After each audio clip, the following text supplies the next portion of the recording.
All right. Good morning, everyone. I'm Senator Jim Dill, Chair of the ACF Committee, and we've got a pretty busy session today. We have scheduled 4 work sessions. LD 471, an act to require legislative approval of certain land leases of public lands. LD 1998, an act to establish a disaster relief fund for potato farmers adversely affected by drought conditions. LD 1075, an act to protect public lands. LD 1942, an act to make changes to the state hemp program. And we have to hopefully try to finish up our budget. So we'll have a work session on that too. So there's 5 work sessions. So that's what our schedule looks like today. So I expect we'll be here most of the afternoon. We'll see where we are around 12:30 to see if we want to take a break around then. Or sooner or later, depending on where we are. And with that, let's go ahead and introduce the committee, and I will start with Representative Underwood. Good morning. I'm Joseph Underwood. I am from District 147. Yeah, that is the city of Presque Isle. Good to see everybody this morning. Thank you.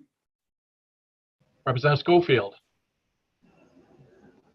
Morning, Senator Dill and everyone else on the committee. My name is Tom Schofield and I represent House District 112. I live in Weld, Maine, and I represent 17 towns and townships in Franklin and Somerset counties, the high peak, slowly losing the snow of Maine, mountains of Maine.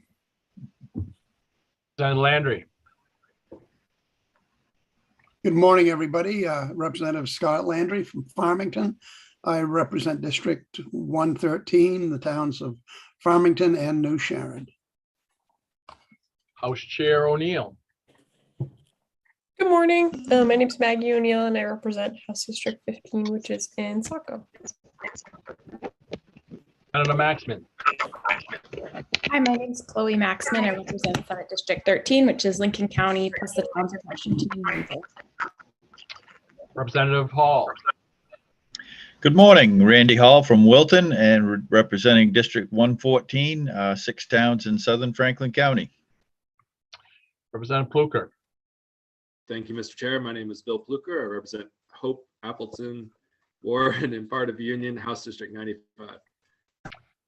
Senator Black. Good morning. Thank you. Senator Black, representing Senate District 17, which is all of Franklin County and 4 towns in Kennebec.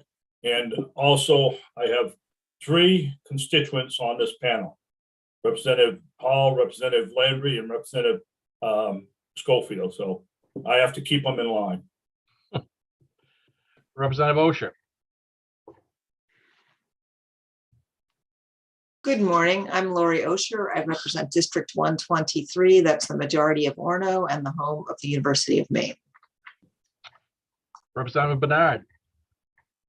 Good morning, everyone. I'm Sue Bernard. I represent Caribou, New Sweden, and Westmanland. That's district number 149. And the photo behind me is very representative of today. We've got a temperature of 36 degrees, and I do see some blue sky out there, so that's a good thing. Representative McCray. Yes, good morning. Thank you, Senator. I'm Dave McCray. I represent the people of District 148 up in the central part of Aroostook County, and I'm coming to you from my home. Have a good day, folks. Our clerk is Cheryl. Cheryl, you have your hand up. Cheryl McGowan. I do. What time would you like to change those public hearings to? All right, let's see. That is which day? That is the 15th. 15th, Tuesday the 15th. Is everybody okay if we start at 9 that day? All right, let's start at 9 a.m. All right, it's done. Great, thank you. And our analyst today is Karen Netto. And with that, again, I'm Jim Dill. I represent Senate District number 5, Northern Penobscot County, and I live in Old Town. And as I mentioned, we have a pretty in-depth work sessions today, 5 of them. It will take us a while to get through them, I'm sure. And without any further delay, I don't think anyone else has joined us. We're good. We'll start right with LD 471, an act to require legislative approval for certain leases of public lands. Karen. So this was a bill that you heard last session. You voted to carry it over because of the referendum question. So, and this bill, basically as originally drafted, was enacted in the initiated Bill 1, Chapter 1. So it's essentially exactly the same as what was approved by the voters last November. So I'm not sure what you want to do with this bill. All right. I believe this was Senator Black's bill. Is that correct, Senator? Yes, it is. And I make a motion to kill the bill. Ought not to pass. Ought not to pass. It's been moved. Is there a second? Second. Seconded by Representative O'Neill. Any further discussion? Seeing none. Would you please call the roll? LD 471, hello? Okay, LD 471 ought to pass, ought not to pass. Senator James Dill. Yes. Senator James Dill, yes. Senator Russell Black. Yes. Senator Russell Black, yes. Senator Chloe Maxman. Yes. Senator Chloe Maxman, yes. Representative Maggie O'Neill. Yes. Representative Maggie O'Neill, yes. Representative Randall Hall. Yes. Representative Randall Hall, yes. Representative Thomas Schofield. Yes. Representative Thomas Schofield, yes. Representative Lori Osher. Yes. Representative Lori Osher, yes. Representative Joseph Underwood. Yes. Representative Joseph Underwood, yes. Representative Scott Landry. Yes. Representative Scott Landry, yes. Representative Bill Pluker. Yes. Representative Bill Pluker, yes. Representative Jeffrey Gifford, absent.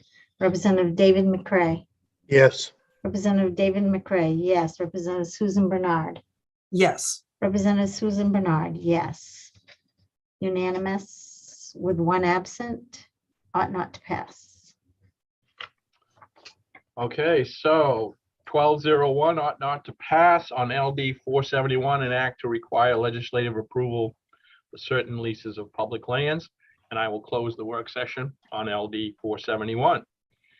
And maybe we'll be here less than we thought if this would continue.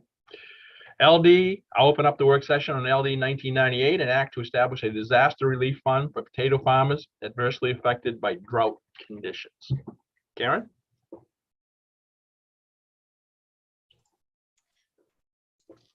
Yeah, so on this one, the original bill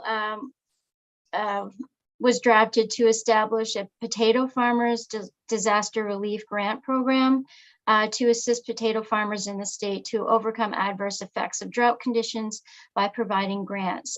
We heard from the bill sponsor, President Jackson, that he submitted this bill at the request of a constituent who is a potato farmer.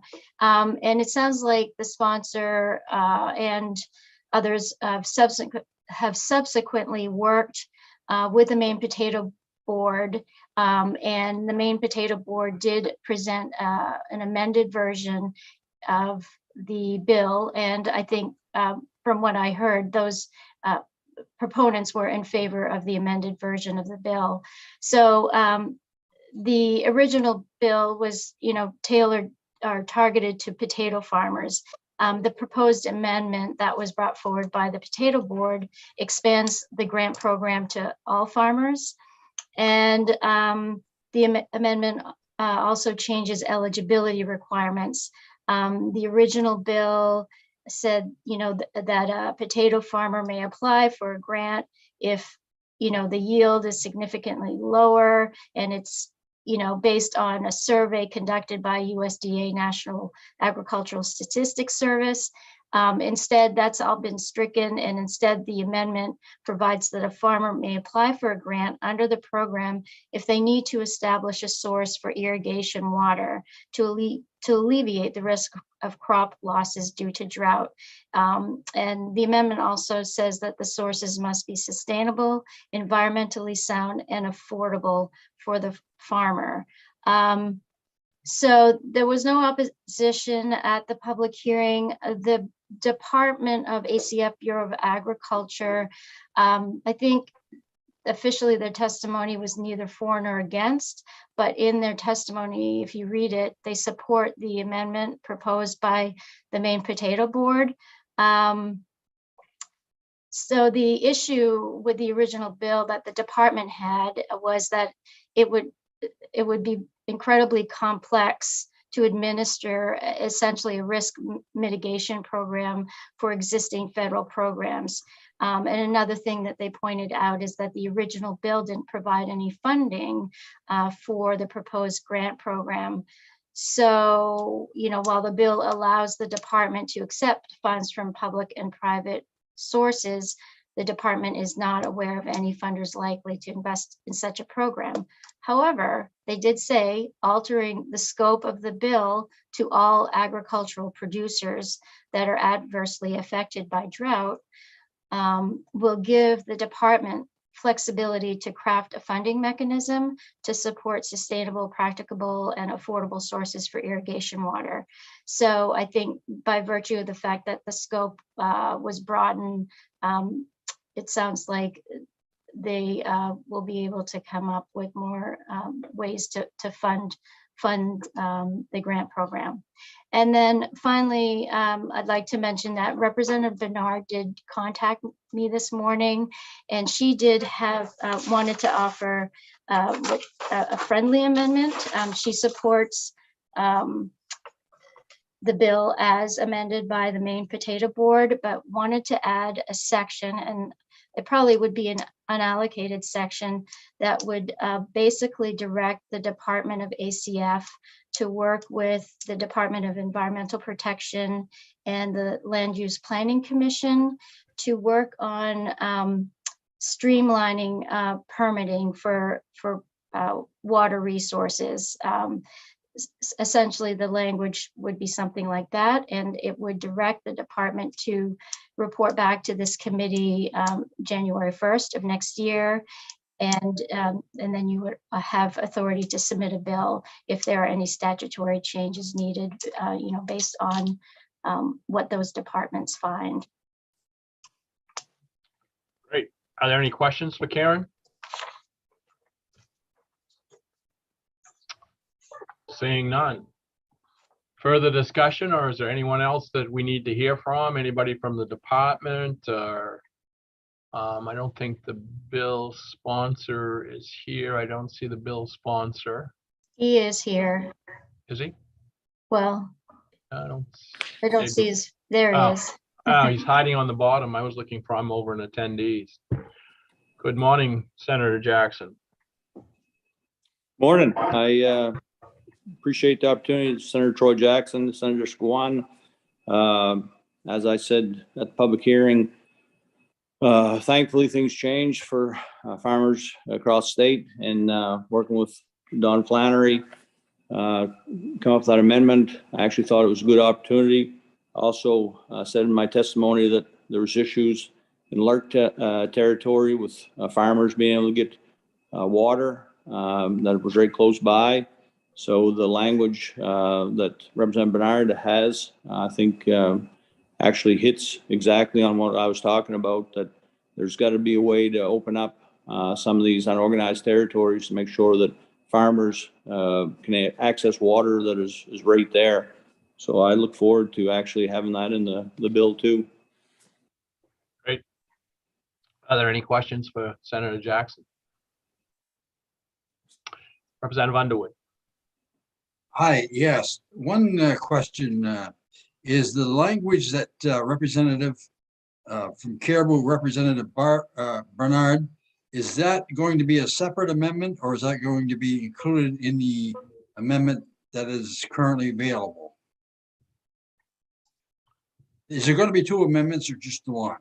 There would probably be just one amendment, but I would let Representative Bernard, I think she was, as she said, was a friendly amendment to include in it, and it seems like Senator Jackson's fine with that too, and his original and the amended. Is that correct, Representative Bernard? That is correct, and I really appreciate the cooperation on this one, because it's all for the for both potato growers and every other grower in the state. So I really do appreciate the opportunity to cooperate with Senator Jackson and come together on this important bill. Thank you very much. Representative McCray. Yes, Senator, thank you, Mr. Chair.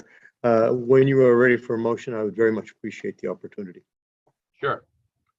Does anyone else have any other questions? Representative Hall. No, I'm just going to second Representative McCray's motion. Move Okay, things when I come along. back to him, any other questions of the folks we have here? Representative O'Neill. Thank you, Mr. Chair. Something that I would be interested in is how we could loop in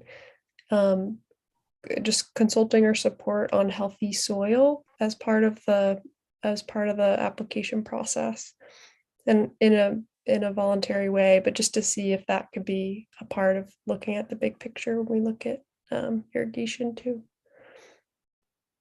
I don't know what that would look like. But. Yeah, I was gonna say, do you have something to, okay?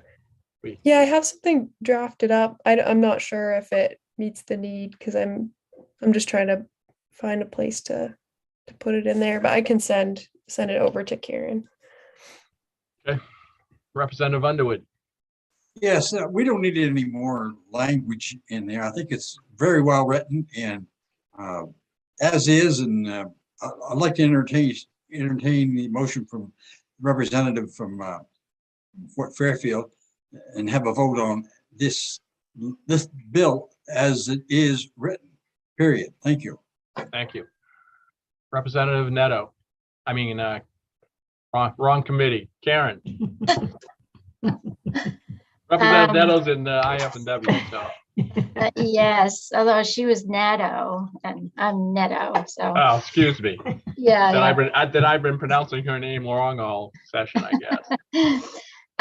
Just going back to Representative O'Neill's point, I mean, maybe, you know, in that phrase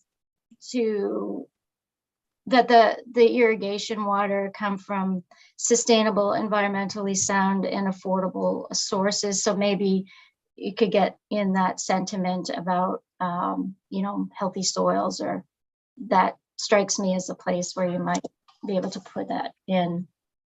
Without adding that's too much. around where I put it. And so if you, I just attached what I sent, so I'm going to try to find it again. Sorry, I got too much going on. So that's under eligibility, right? So it would say a farmer in the state may apply for a grant under the program. If, what does it say? If they can, will you read that part again? Yeah, I would actually, in drafting, would probably restructure that sentence to just say, yeah, it looks like it had a farmer but... in the state may apply for a grant under the program to establish, to alleviate the risk of crop losses due to drought, and then maybe add another sentence that the sources for irrigation water must be sustainable, environmentally sound, and affordable for the farmer, or something to that effect. So I probably would split that up. But that's why we have, you know, language review too, and this will go through legal review. And okay, I just sent a copy of what I was thinking, and it looks like that, but it would have something about like soil health practices and looping that in as kind of a way to look at both together. And I'd be happy to review that with Don Flannery or anybody else. Senator Black, you all set? Well, I just was going to say, I'm not sure if, you know, it's a good idea, but most of that is probably already covered in the, you know, working with NRCS and the federal government. So I'm not sure if we're duplicating the efforts and getting in the weeds too much, but that's up to committee. I would have thought it would have been fine with the two amendments as it was. I think we're trying to pile on too much on the little bill. Thank you. Representative Underwood. Hi, if, let's vote on this particular bill as is, and if Representative O'Neill needs to add something later, we only got to authorization until the end of next week, so if we could just vote on it, it would be greatly appreciated.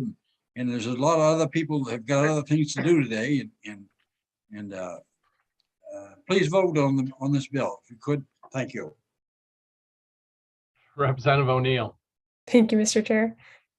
So I do have it drafted. I have sent it to Karen, and I am happy to meet with stakeholders to discuss it. But Karen, would you be able to open what I've sent you?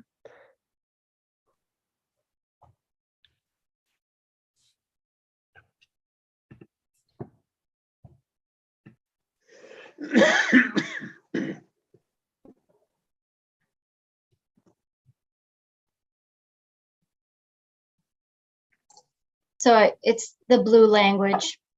Yeah, and I think there's a typo in it, to be frank, about where they is or something like that. But yeah.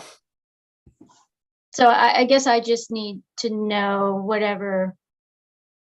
Well, I guess it'll play out whoever makes a motion, but it sounds like we may have one report or two reports, depending on how you all feel. Well, where it has an R in there, I think it can be either or, so I don't know that, that causes great concern. Representative Bernard.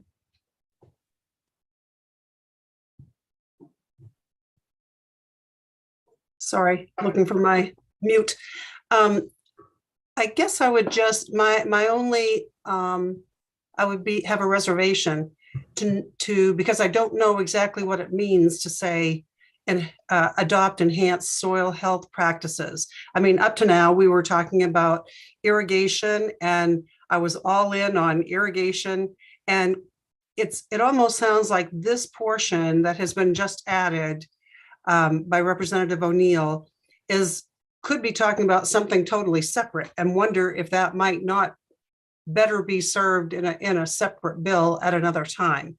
I just hate to throw in something that is honestly not small, that's pretty large, and give us a chance to really explore that and know what it means before we go any further with that. Okay. Representative O'Neill, I see your hands back up. yes, please. So I'm happy to move forward and talk with stakeholders about this, but something that I guess to share my reason for it is that I want to be supportive of folks who are facing drought, and to feel like I'm recommending something that's a sound financial recommendation.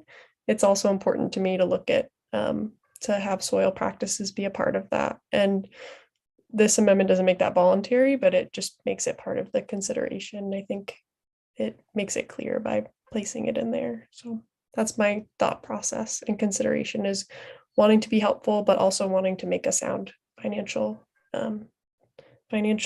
decision in supporting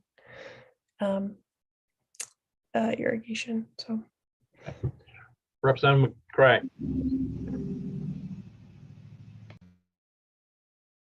Yes, thank you, Mr. Chair. I see this as a drought bill, an irrigation bill, and I like that. While I'm not opposed to improving enhanced soil health practices in any direction we can, and no pun intended, I would hate to see the funding of this get watered down by going into two different realms that I support both, but I don't want this particular drought bill to lose its effectiveness by trying to cover too many things. So I think that's the way I'm leaning. Thank you. Okay. Representative Hall. There we go. I do have a question, I guess, for Representative O'Neill, and I'm kind of leaning the way the rest of the committee is, but Representative O'Neill, what do you mean by enhanced soil, healthy soil practices? I guess I'm up in the air. As being a farmer, I'm not quite sure what you're talking about.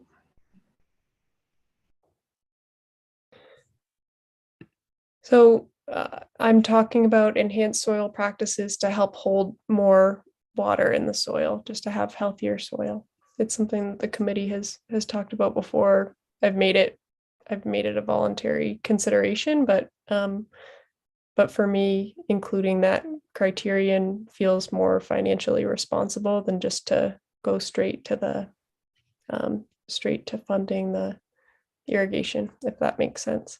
Because as we address climate change, we're looking at making a lot of investments, and it feels irresponsible to me to just look at reinforcing the systems that we have in place. And we got to think about the big picture and how we can build better practices to help mitigate as well. So that's my perspective and where I come from on this, is just making sound financial decisions going into the future. Senator Black. Thank you, Mr. Chair. I tend to agree with Representative McCray. This was a drought bill. I do understand where Representative Neal is coming and the concerns around good soil management and good soil health. But I think that, that should be a separate bill. I think that's something we should be encouraging, and I think it just complicates the application process and the granting of the grants. It broadens it out too much. I think we should keep this concentrated on drought and irrigation. And Representative Underwood. Yes, I agree with Senator Black. He said it perfectly, and this is about what she's proposing is to expand it into climate change.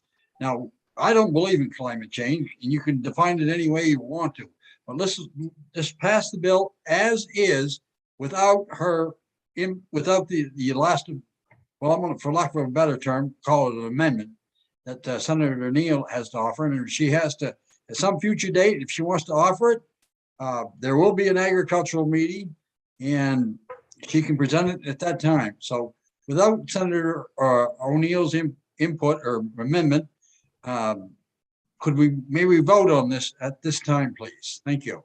In a minute, just a second, we'll finish the discussion. Representative Osher. You're muted, Representative Osher. Thank you. I appreciate Senator Black's suggestion to keep this separate. He's a farmer, and I see that some people are saying to not add this bit about soils, but as a soil scientist, I think this is a fabulous place to put this. Why? Because all of our agriculture work is done on soils. There's a few people who do things hydroponically in the state, but for the most part, this is an important resource. The question of citing these, the question of that we're looking at how these impact the soils is really important. And I think adding the soils is an excellent thing because it keeps people focused on the fact that this is the resource, and managing the soils to be healthy is an important thing. Okay, Senator Black. Thank you, Mr. Chair. And I don't disagree with the fact that healthy soils are important. I'm an organic farmer and I believe in building soils. But in this process here, it could cause, undue additional review. It could cause more consideration on the permitting process. It would, the friendly amendment that Representative Bernard put on was to help streamline the process, and that's, when you get out there and you start, some of you haven't been involved in these type of permits, and they are complicated. They take time, and this would be just additional things that would have to be considered and could delay the projects. And sometimes that could be crucial on a crop, whether we get that crop taken care of it, in a timely fashion. So I would not want to add it here at this point. Thank you. Representative McCray. Are you ready for a motion? If you want to make a motion, go for it. Yes. Thank you, Mr. Chair. At this time, I would like to move LD 1998 with the friendly amendment and the original amendment. So ought to pass as amended. Okay. Further discussion? Seconded. Okay. Thank you. Further discussion? Senator Maxman. Thank you, Mr. Chair. I was just wondering if the bill sponsor was still here and wanted to weigh in on this amendment. Senator Jackson, you still here? I am, and you've gone out of the scope of anything I know much about. So I'm going to stay clear on that one. Okay, any other discussion? Representative Bernard. I also think that certainly healthy soil is something that we need to talk about, and we're very fortunate to have an expert on our committee, Representative Osher. And I would just suggest that this is just a friendly suggestion that Representative Osher, with her background and her knowledge, work together with Representative O'Neill to come up with a separate piece that talks about this, because it is complicated and it's an in-depth discussion. And I know that we have the resource right here. So I suggest that we use it, but to this particular bill, which Senator Jackson worked hard to put together, worked with the Maine Potato Board to help make that happen. And now, trying to add the streamlining of the permitting process, I think that's a complete bill. And I, for one, would like to vote on that. Yeah, and don't forget, we did pass the Healthy Soils Program bill last time. The Department of Agriculture, Conservation, and Forestry is in the process of hiring a soil scientist to put this program into motion. So we've already got probably a venue to work on that aspect of it. Any further discussion? Please call the roll. LD 1998 ought to pass as amended. Senator James Dill. Yes. Senator James Dill, yes. Senator Russell Black. Yes. Senator Russell Black, yes. Senator Chloe Maxman. Yes. Senator Chloe Maxman, yes. Representative Maggie O'Neill. I'm just not following what the motion on the floor is, and I did want to ask that before voting. The motion is that the bill pass as amended by the suggestion of the Potato Board, basically what Karen put up there without the information that you added. So Representative Bernard's information is there about land use committee, LUCSI, and that type of those two amendments. Your amendment is not in this. Okay. Could Karen put that up on the screen for us to read? Sure. Karen, would you put that up, please?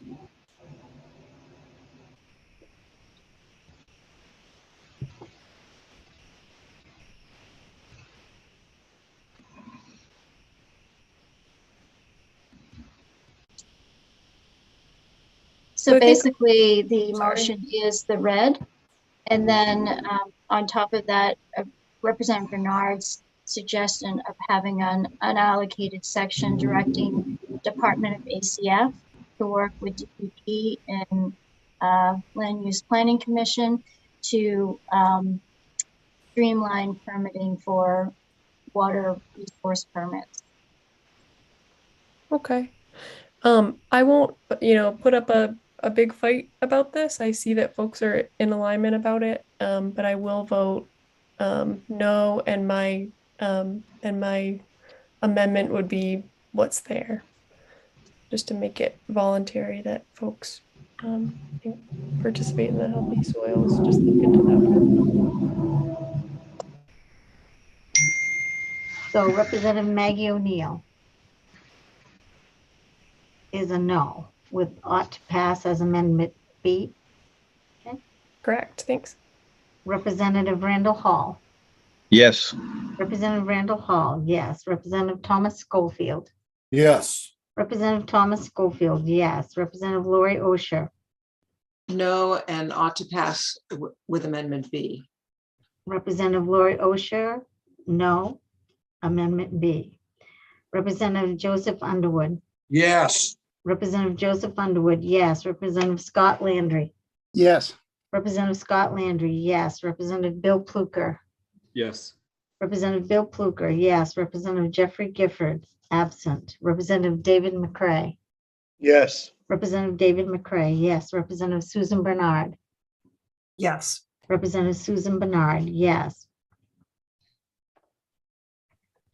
10 yes with Amendment A, 2 no with Amendment B, and 1 absent.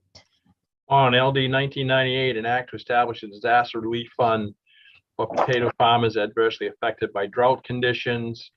Committee Amendment A passes with a vote of 10. B is ought to pass with a vote of 2, and there's 1 absent. I will close the hearing on LD 1998. And we will move on to the next one, which is LD 1075, an act to protect public lands. I believe that's on the table. Is that correct, Karen? So I have to have a motion to take that off. I have a motion to take this off the table.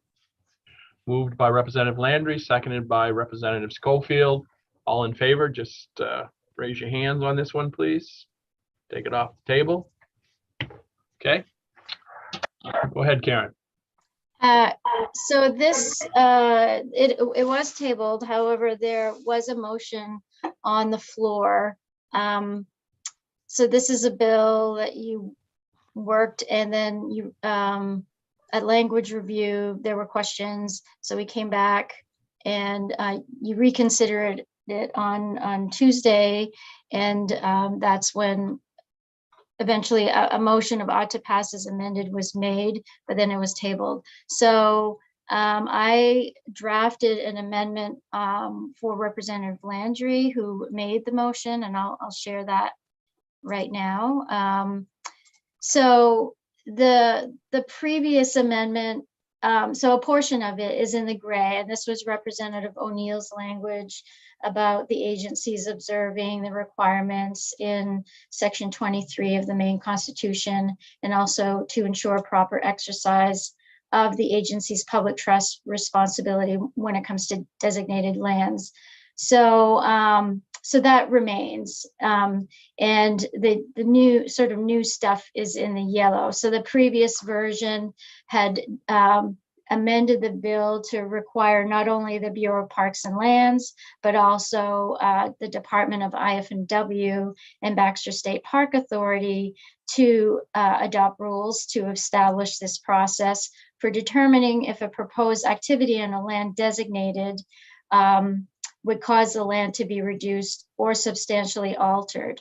So there was discussion, and at least Representative Landry, and I forget who seconded it, but there was interest in the committee members to just narrow the scope of this so that it would just be the Bureau directed to adopt rules for land that's designated under the jurisdiction of the Bureau. So it just apply to Bureau lands.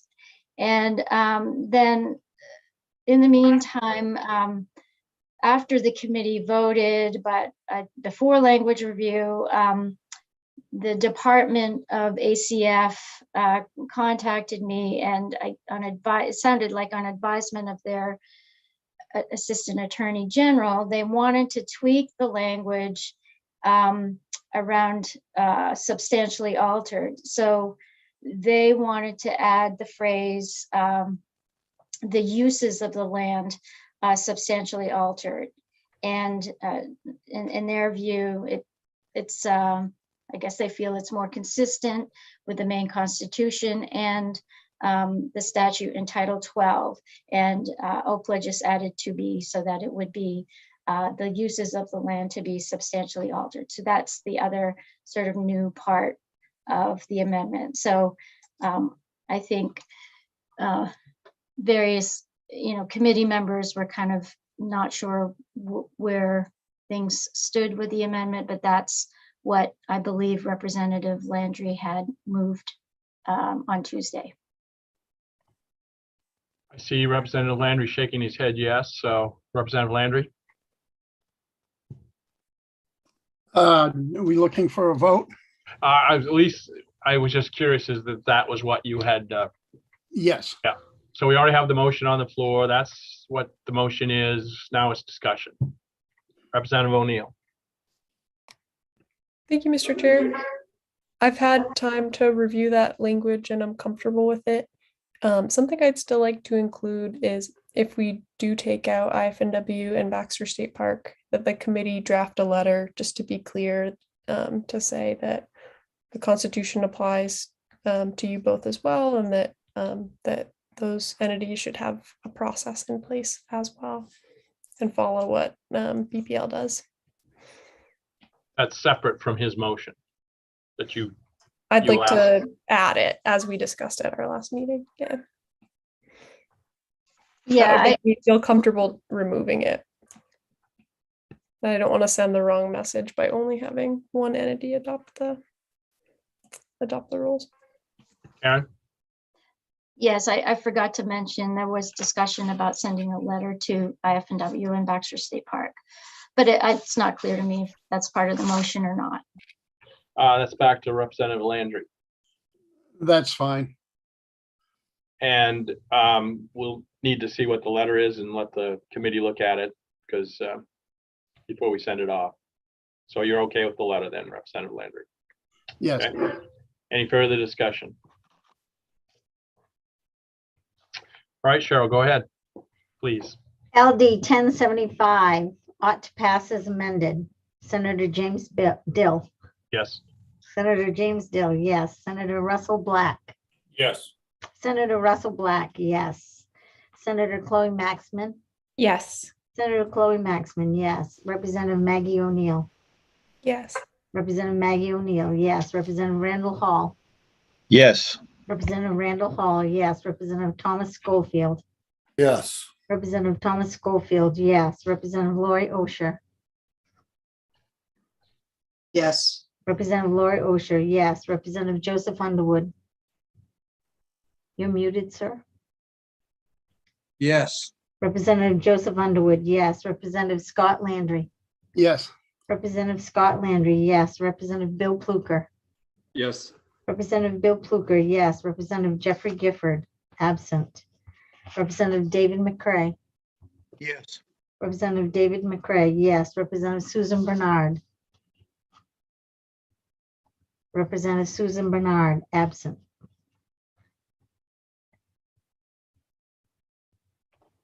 (11) ought to pass as amended, 2 absent. Okay, on LD 1075 and Act Protect Public Lands, ought to pass as amended. Vote is 11 in favor, 0 against, and 2 absent. We will move on. I'll close the work session on LD 1075 and we'll move on to LD 1942, an act to make changes to the state's hemp program. Karen. So this bill was reported out. It's a committee bill. It's the first one you had this session pursuant to Resolve 2021, Chapter 32.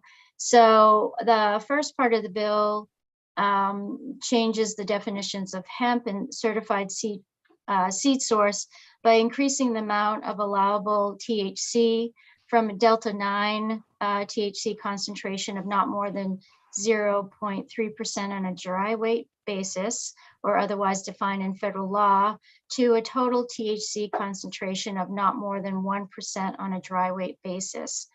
And then the second significant part of the bill is that it sort of sets up, I guess, 2 tracks for someone to get licensed to plant, grow, harvest, possess, process, et cetera, hemp in the state. So there would be, a person who holds a license issued by the state, and then a person could also possess a license that would be issued directly from the United States Department of Agriculture. So anyway, that's the bill as drafted. I know that Representative O'Neill has been having discussions with the department, and I'm not sure, what the outcome of those are. But I guess I'll just leave it at that for now. Are there any questions for Karen? Representative O'Neill, would you like anybody to come in, perhaps Gary Fish or? I think first I'll want to give an update on the work that we've done, and just because it hasn't been in front of the committee, and then I think folks can decide who they want to hear from. But just basically on processes, we had this bill, we had a different bill come before us last year. It proposed doing some things that the federal government has required that I consider to be overreach. The THC level has been an issue for folks, and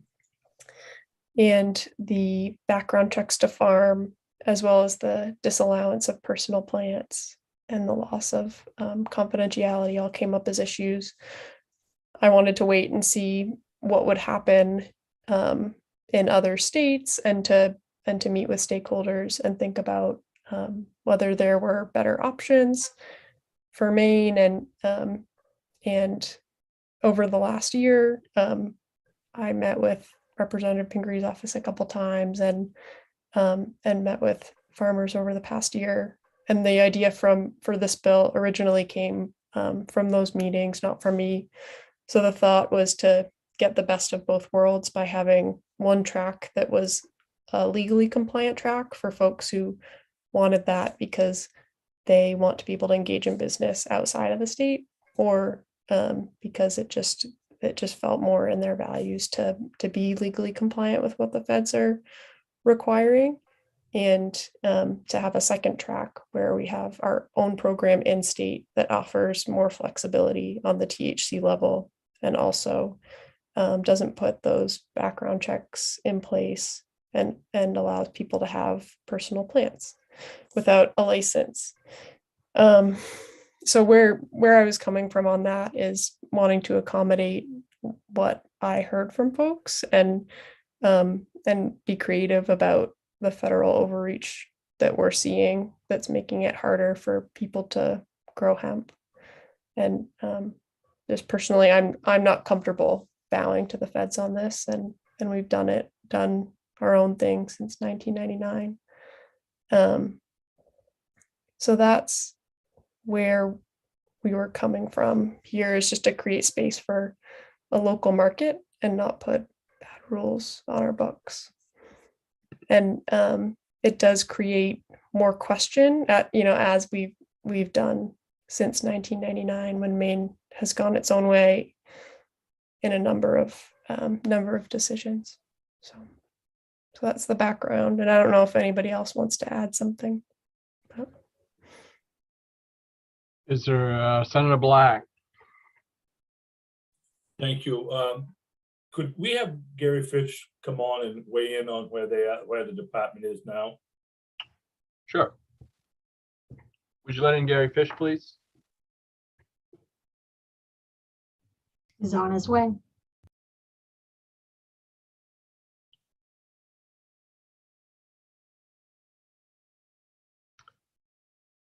Good morning, Mr. Fish. Can you hear me?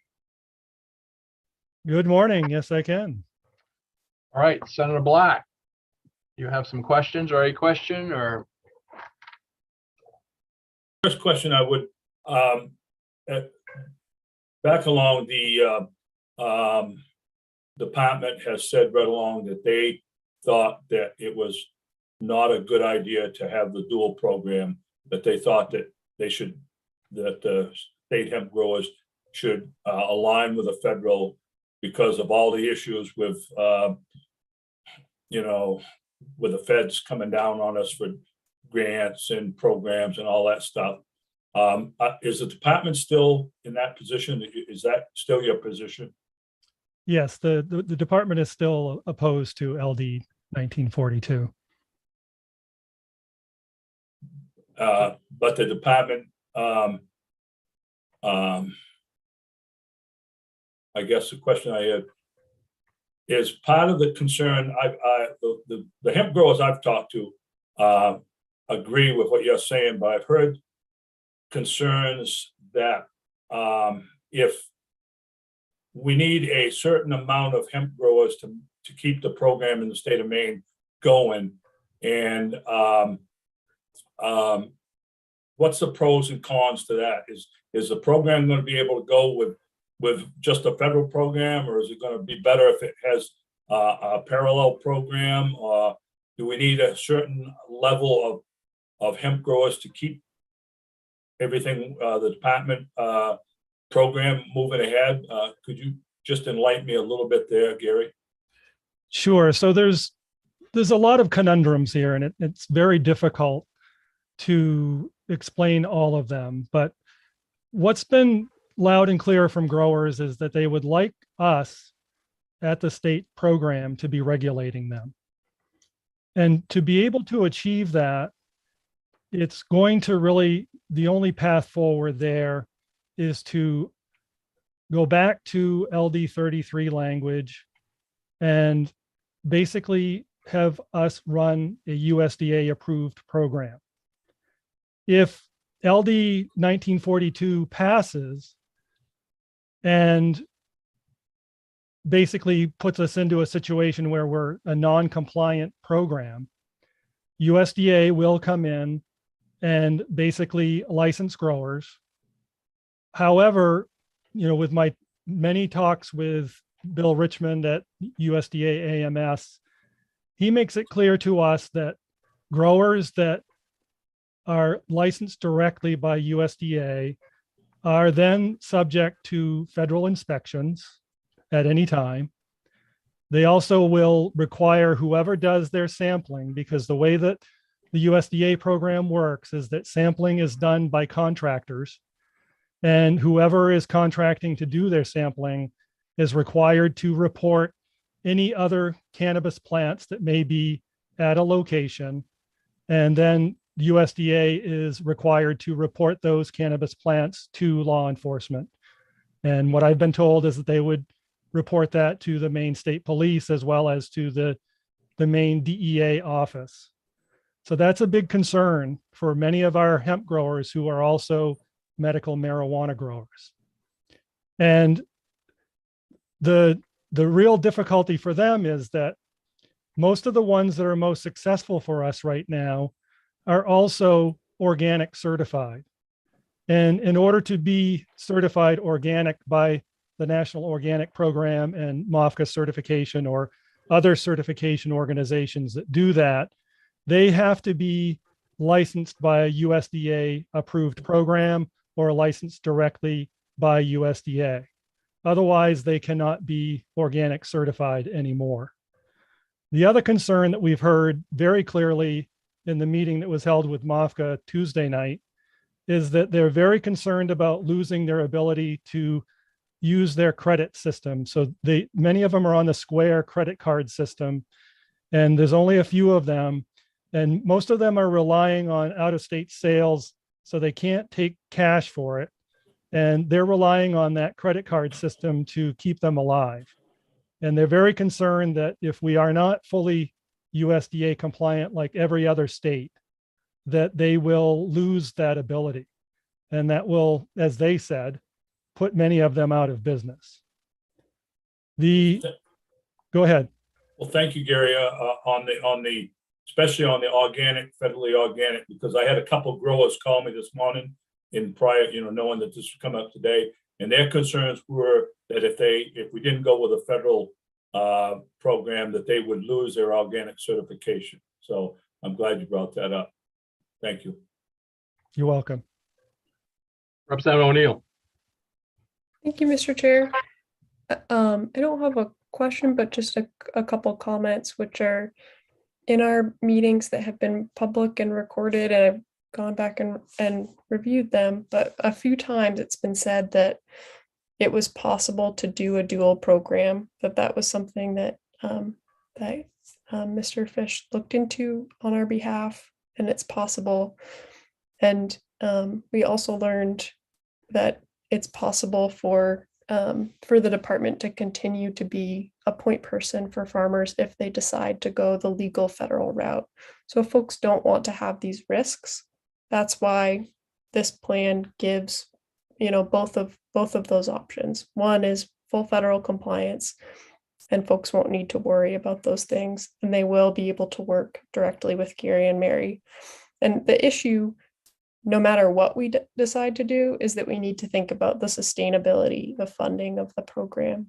And one of the things that we've suggested is looking at licensing processors as well. And we run into the very same problem that a processor might be processing both hemp and cannabis. And it's inconsistent to suggest that one would be permissible and another would not. So I just wanted to say that I'd heard that this would be possible, that yes, it raises some uncertainties, but that it would be possible, and that the benefit of it is it creates a clear legal track for folks if they want to not bother with the in-state and the independent version. Mr. Fish, can you comment on what Representative O'Neill just said, that there could be a dual track and how that would work? Sure. So yes, there could be a dual track. If people license directly with USDA, then the grower has to make their choice in terms of who they would ask to come and do their sampling, because there is no way for us to have a cooperative agreement with USDA to be the sole source of the sampling. We would be required, as every other sampling agent, to report those non-compliant cannabis plants. So again, those growers that grow both medical marijuana or recreational marijuana as well as hemp would be concerned about that, because they could still work with us, but we would have different marching orders. As Bill Richmond has said to us, that if the state takes over the program and runs a federally compliant plan, they stay out of it. So we are no longer then required to report if we see medical marijuana on the same farm as they are growing their hemp. And that's a huge difference, is that if we do run under a state plan that's approved by USDA, fully approved by USDA, they pull back. But if they are going to license growers directly and then have sampling agents do the sampling, they have specific marching orders for those sampling agents. So it's possible to do it, but I don't think it achieves what the growers want. Okay, thank you. And Mr. Chair, just if I might, we've made it legal in Maine. So reporting it to state police is reporting something that's legal. So it might be an administrative hurdle to go through, but I'm having trouble understanding where the real risk comes from. I can answer that. Sure. So the difference is that if somebody is growing hemp, and especially if they're growing cannabis, that especially if we go with this 1% thing, then they're not really growing hemp. And the situation would be different in terms of how it's regulated. So with hemp regulation, you don't regulate every single plant. You don't have a tag on every single plant as they do for the Office of Marijuana Policy. The other thing is that, yes, DEA and state police overlook the marijuana in the state of Maine, but it is federally illegal. And they do overlook it unless they have a report. And if they have a report from USDA, then they will take action. As I was told by Bill Richmond, it's already happened. It happened in New Hampshire last year. It happened in Louisiana last year, where they found, other cannabis plants that were suspicious, and they were reported, and there was action. I agree that, it is legal in Maine to grow medical marijuana. It's legal in Maine to grow recreational marijuana, but it doesn't mean that it's still federally legal. And that's the issue where we're dealing directly with the federal government. They handle it completely differently. Thank you. And what were the circumstances in which those reports in New Hampshire, and this is the first I've heard you mention this, so what were the circumstances of those reports? Was it that they had to destroy a product? The facts really matter when we're making a legal argument. Well, I would have to ask again, Bill Richmond directly as to what the exact outcomes were. What he said about the Louisiana incident was that helicopters were dispatched. That's all he said. He said that he wanted to make it clear that the federal side of this is unforgiving. And that's what, he basically said to me. And he is available to all of you to call directly, talk to him about this, because he wants you to understand what his limitations are and what his requirements are under the federal statutes and their rules. Thanks, Gary. So what was cannabis legal? Like, I just gotta say, you can't make a legal argument without providing facts. We don't know whether this happened when cannabis was illegal in Louisiana. I feel like it creates unnecessary fear. And what I need to see is evidence in order to have that fear and evaluate the risk. So what I know is that in Maine, it hasn't happened. And I think if we put our energy toward pushing back on federal overreach and making, just thinking about what's possible, that we can have a better outcome. So. Representative Underwood. Hi, I just want to know the definition of cannabis and hemp. What's the difference and what is it used for? What is each used for? And also, this is directed at Mr. Fish. And if he could answer that and provide some examples, it would be appreciated. Thank you. Sure. So this can be very confusing to a lot of people.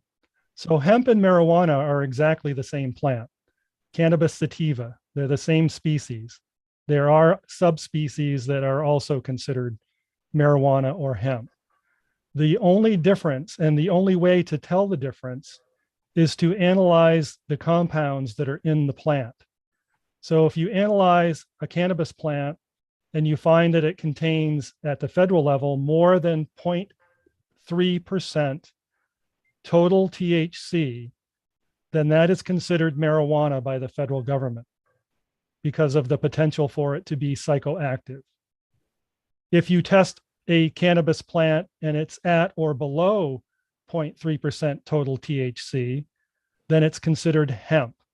And it's federally legal across the United States. It's considered not to be psychoactive. And generally, it's used for many purposes. In Maine, most of the growers are growing to produce medicines like CBD, which are really supplements. They can't really call them medicines because it hasn't been approved to be considered a medicine by FDA other than for one specific Epidiolex product. The other uses are what were traditionally called industrial hemp uses. So you have fiber, you have all kinds of uses for the herd of the plant that's like wood. And then you have a food use where many of the original hemp growers in North America were up in Canada growing hemp hearts or hemp grain. And, I happen to have hemp hearts on my cereal every morning. So that's a food that's produced by them.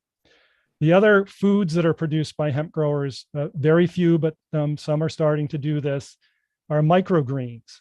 So they're producing, very small sprouts that are sold like other sprouts as microgreens. So that's essentially the difference, is that it's the same species of plant, and the only way to tell the difference is to analyze it for THC content. And if it's considered marijuana, then it's federally illegal. It's legal in the state of Maine when it's regulated by the Office of Marijuana Policy. Thank you very much, sir. You're welcome. Representative Pluker. Thank you, Mr. Chair. Mr. Fish, I heard you say that the cannabis is food. Is that true? So there are certainly food uses of cannabis, as I said, the seeds and as well as the microgreens. And even I know that some growers have sold some of the lower leaves as salad greens. And has the department reached out to the Attorney General's office to look into the constitutionality of LD 33 in light of the right to food law that was passed by the voters this past November? No, we haven't specifically reached out on that. We have reached out on other pieces of it in terms of how it would codify what would require the background checks, but not looking at that specifically as food because most of the uses of hemp are not food. But I do believe you just testified in public that hemp is food. And we do have a constitutional obligation as representatives in the main house to protect our Constitution. And you are now arguing for a bill that would limit people's access to food. And I do believe the department needs to go back and look at that. Those are your words. Other questions, comments? Anyone want to make a motion? Representative O'Neill. Thank you, Mr. Chair. My motion would be ought to pass as it's written. And may I comment on my motion, Mr. Chair?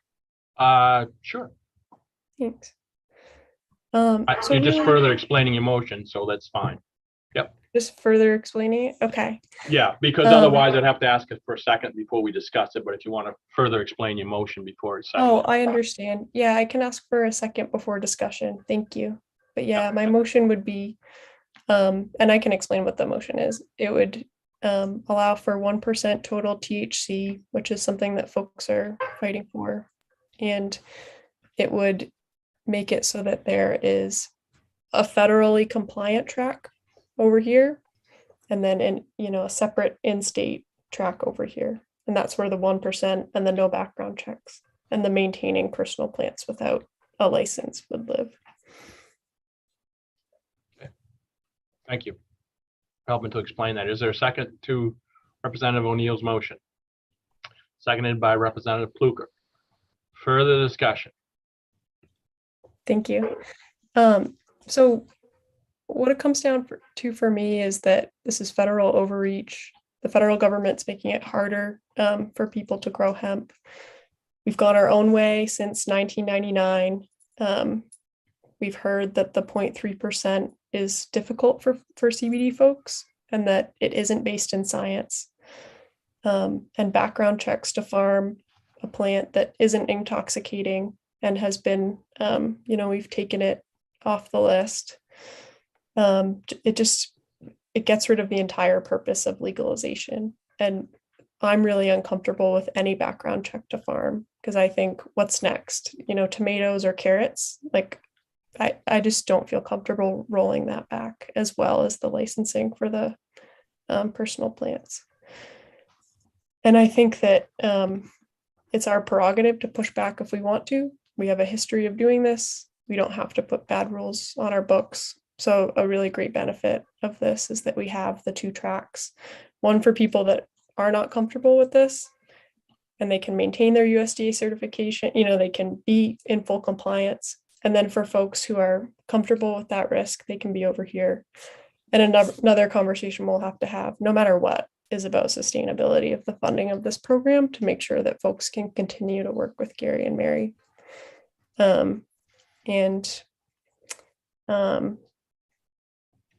I think that's all I want to add is that we've heard that that Gary would be able to do sampling, and everyone that I've spoken with appreciates their relationship with both Mary and Gary. And it's my expectation they'd continue to do that and that they would be available. So we'll just really need to think about how to continue funding our program. And hopefully by having a local system, we can bring more people into the fold and help make the program more sustainable as well. Representative Osher. Yeah, I support this. I think what Representative O'Neill is saying, I acknowledge that it feels uncertain to some of you, but I am not comfortable with putting criminal background checks into statute. And I think that people who do not want this work under this program just can stick with the federal program, but this makes this available to the other farmers. So I support us continuing down this road, that although there's been some concern that there might be a problem for those people who do go down this road. There's no laws in, excuse me, there's no evidence that has occurred, and Maine is being a leader, and I'm very proud of Maine, that Maine is a leader on legalizing hemp and cannabis. And I think that we should continue being a leader by doing this. Senator Black. You muted, Senator Black. Sorry about that, folks. I guess I need to say that I'm going to be opposed to this motion. I'm going to go along with the department. I believe that they have the insight on this, and all the growers that I have talked to, and even the ones that testified here last time, almost all of them said that they felt that the single federal program was the only option that they had. So I will be against this motion. Thank you. Other discussion? Representative Hall. Yes, thank you, Senator Dill. I was just going through my notes back when we had our public hearing, and there was something in there, maybe someone can clarify it, but about Shelley Pingree had a bill in federal Congress about this, and if anyone could just bring me up to date on what's going on with that. Sure. Can anyone answer that? Representative O'Neill, perhaps? Sure. So there are conversations in Congress about both removing background checks and about raising it to 1%. I can't say exactly where those things stand, but I think we all know that it takes the federal government a very long time to act on anything if they are successful at all.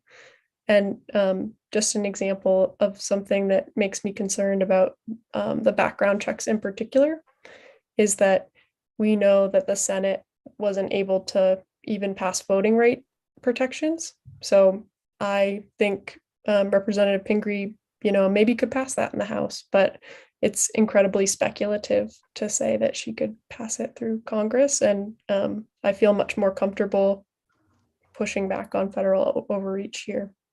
I think it'll move the conversation forward. Great, thank you. Does that answer your question, Representative? Okay. Representative Pluker. Thank you, Mr. Chair. I just, want to reemphasize that in the state of Maine, we have right to food in the Constitution. We also have laws protecting our right to farm.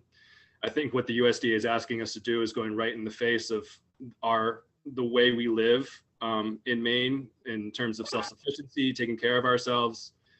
I also want to say that we heard from growers worried about the stigma associated with hemp, that it makes their life more difficult with the banks, more difficult with the insurance companies, more difficult with the credit card companies. And when we encode this stigma against hemp growers that the federal government is requiring into our own statute, this just deepens the stigma. And we cannot, there's a lot of hypocrisy coming from the federal government in terms of saying that we have to enforce the rules around excluding people with drug charges, but we can let people grow cannabis in contradiction to federal law. And this hypocrisy, if we don't question the hypocrisy, it will continue. And life is not going to get better for our hemp growers. And I think that's the evidence of that has been borne out by the drastic reduction in the number of farmers, the number of acreage. I think if we follow the federal program, we're going to continue to see that that same reduction. We're in a situation now where we only have about a year's worth of money left to run our own hemp program. This stigma, this hypocrisy is killing our main hemp program. And if we don't stand up to it, it's going to continue to kill it. I also just want to throw out there that that I represent more inmates than any other representative in the main house. I have 1,000 folks here who live about 5 miles from my house who are learning how to farm while inside. Great DOC program that they're running. I talk to them, I work with them.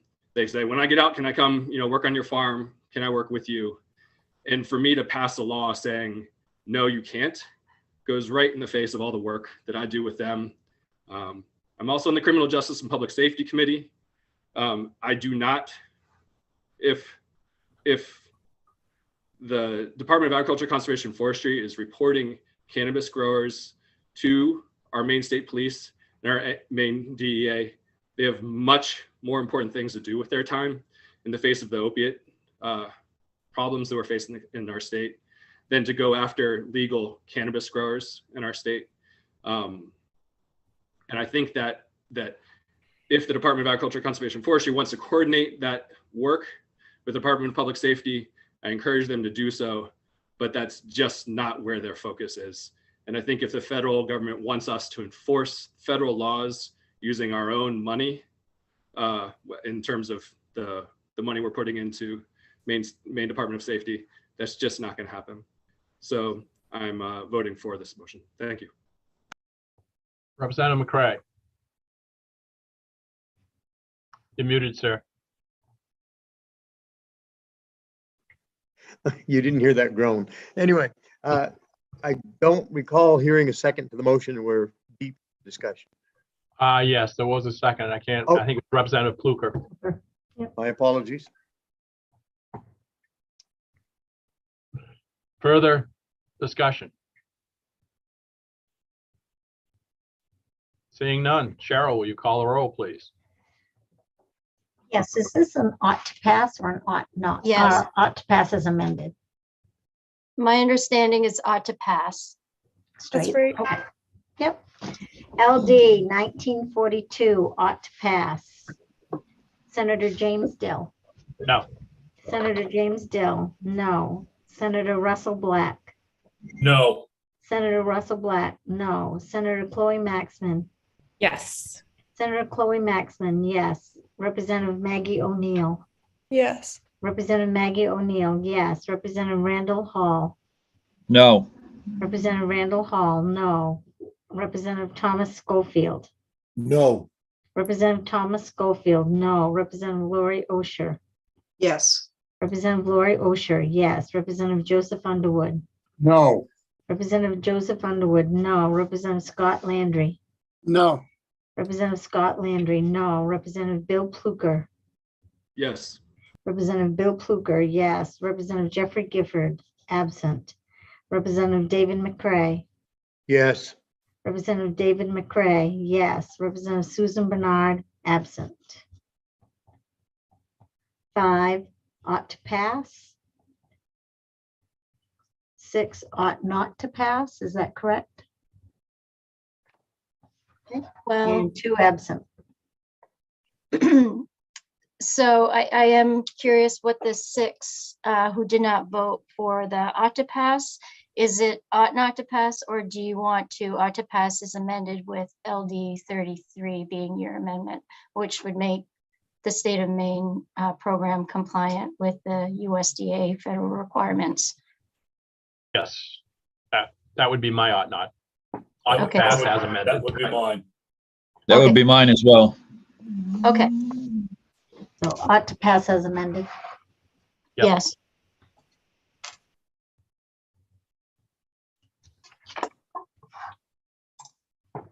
So when I let Representative Gifford and Representative Bernard know that the ought to pass as amended is with the amendment would be LD 33.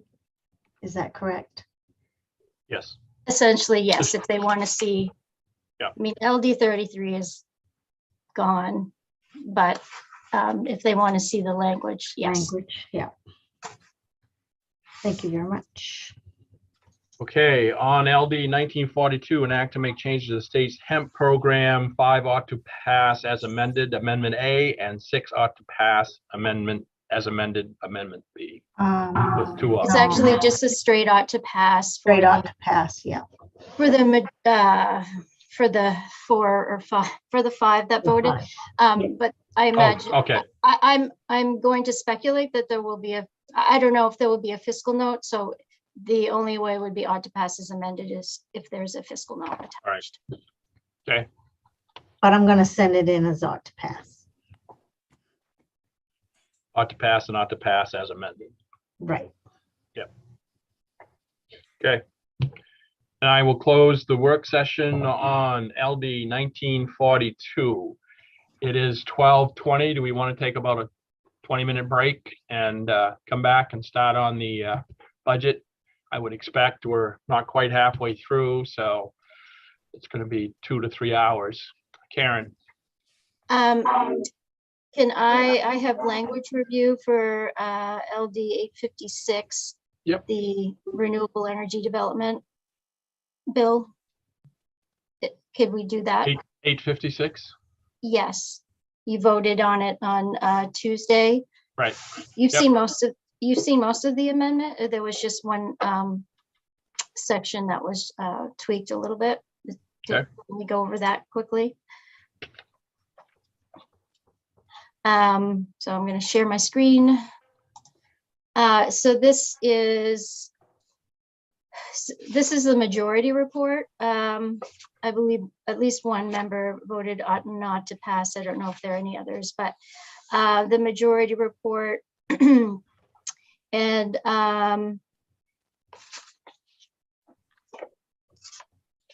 so you've seen most of this.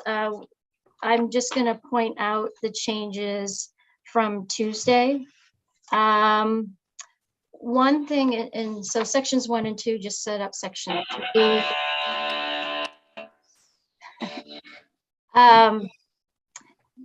One little tweak we made there, instead of using the term energy project. So this is the part about having the governor's energy office maintain a database of fully permitted or constructed, that previously we called it energy projects. Legal review suggested calling them energy facilities, and then we define that. So I don't think it changes the subject, but the substance, but I just wanted to point that out to you. Section 4 is the same, and section 5 is really where the committee amended the proposal as presented by the sponsor. And this is unallocated language, so it wouldn't be strike and replace, but I just did that so the committee can see the changes. So the amendment was essentially broadening the scope of looking into the feasibility of dual use projects. So previously it was for solar energy systems located on farmland, maintain an active and horticultural use. And so the intent was to, at the suggestion of the governor's energy office, is to perhaps open it up to all solar projects. And so we just replaced that language with natural and developed areas, and but it still would include farmland. And then some other examples were given, such as parking lots or aquatic sites. And so I had to change the definition of dual use project. So we're looking at mixed use systems combining use of land or aquatic sites with solar energy production.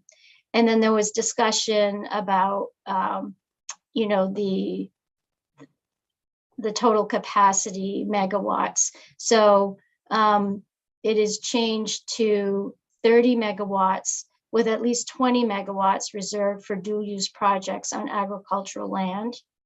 And this. Before you leave that one, Karen, did that 30 megawatts come from the office, the Governor's Energy Office? Governor's Energy Office? Yes. Okay. So I know we had both, talked 40 and 50 and okay. Yeah, and I know that was kind of open-ended, that the committee left it to them and Maine Farmland Trust to kind of figure out what the right number is, and that's what they came Thank up you. with. So I did hear back from Maine Farmland Trust, and the governor's energy office. So, and then again, just having, because the scope is broader, I just had to, I think most of it worked, but just had to tweak that last point and everything else. Oh, and then the last piece, which is pretty straightforward, the governor's energy office did say that the appropriation should be 150,000. I think it was about 107,000 before. So that was the only other change. Any questions? Nope. Good. Okay, thank you. I'll get it on its way. That's it for today for that language review. Okay. Why don't we come back at 12:45? That gives you 18, 20 minutes. Okay, see you in a bit.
Jim, how many bills do we have left?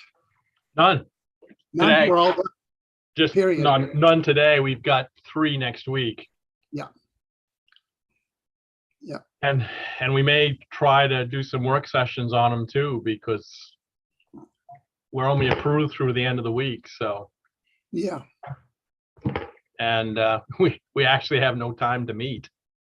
Maybe possibly on Wednesday's part of the day and then 16th, but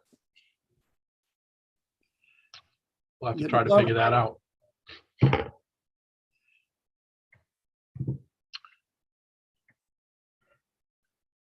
What pages did we leave off on, Karen? I know we got 2 or 3 we got to go back to too. That Yeah, so the bottom of page 26 under Office of the Commissioner, reference number 88. That was what I was going to ask you is, do you want to just continue to plow through and then go back to tabled items towards the end? Yeah, I think that's probably, we'll feel like we're making progress that way at least. Yeah, there's not too many tabled items. I so. think it's like 3, so. Yeah, I flagged them, yeah.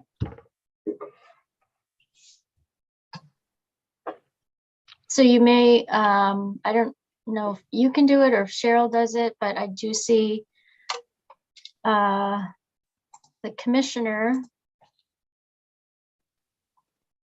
Sorry, yeah, I see Commissioner Beal, Deputy Commissioners Charette and Amy Carlton. Yeah, I'm moving them in. Thank you. Yeah. They're all in cyberspace someplace now. I'm gonna take a nap. I'm not needed.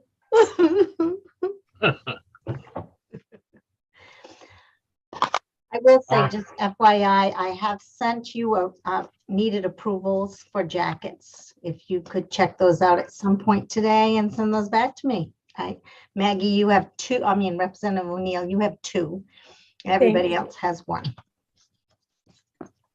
Now I'm napping. So Representative O'Neill is the winner. Yeah. Okay, it looks like we've got, I think, 10 folks here. 1, 2, 3, 4, 5, 6. So we have 10 present.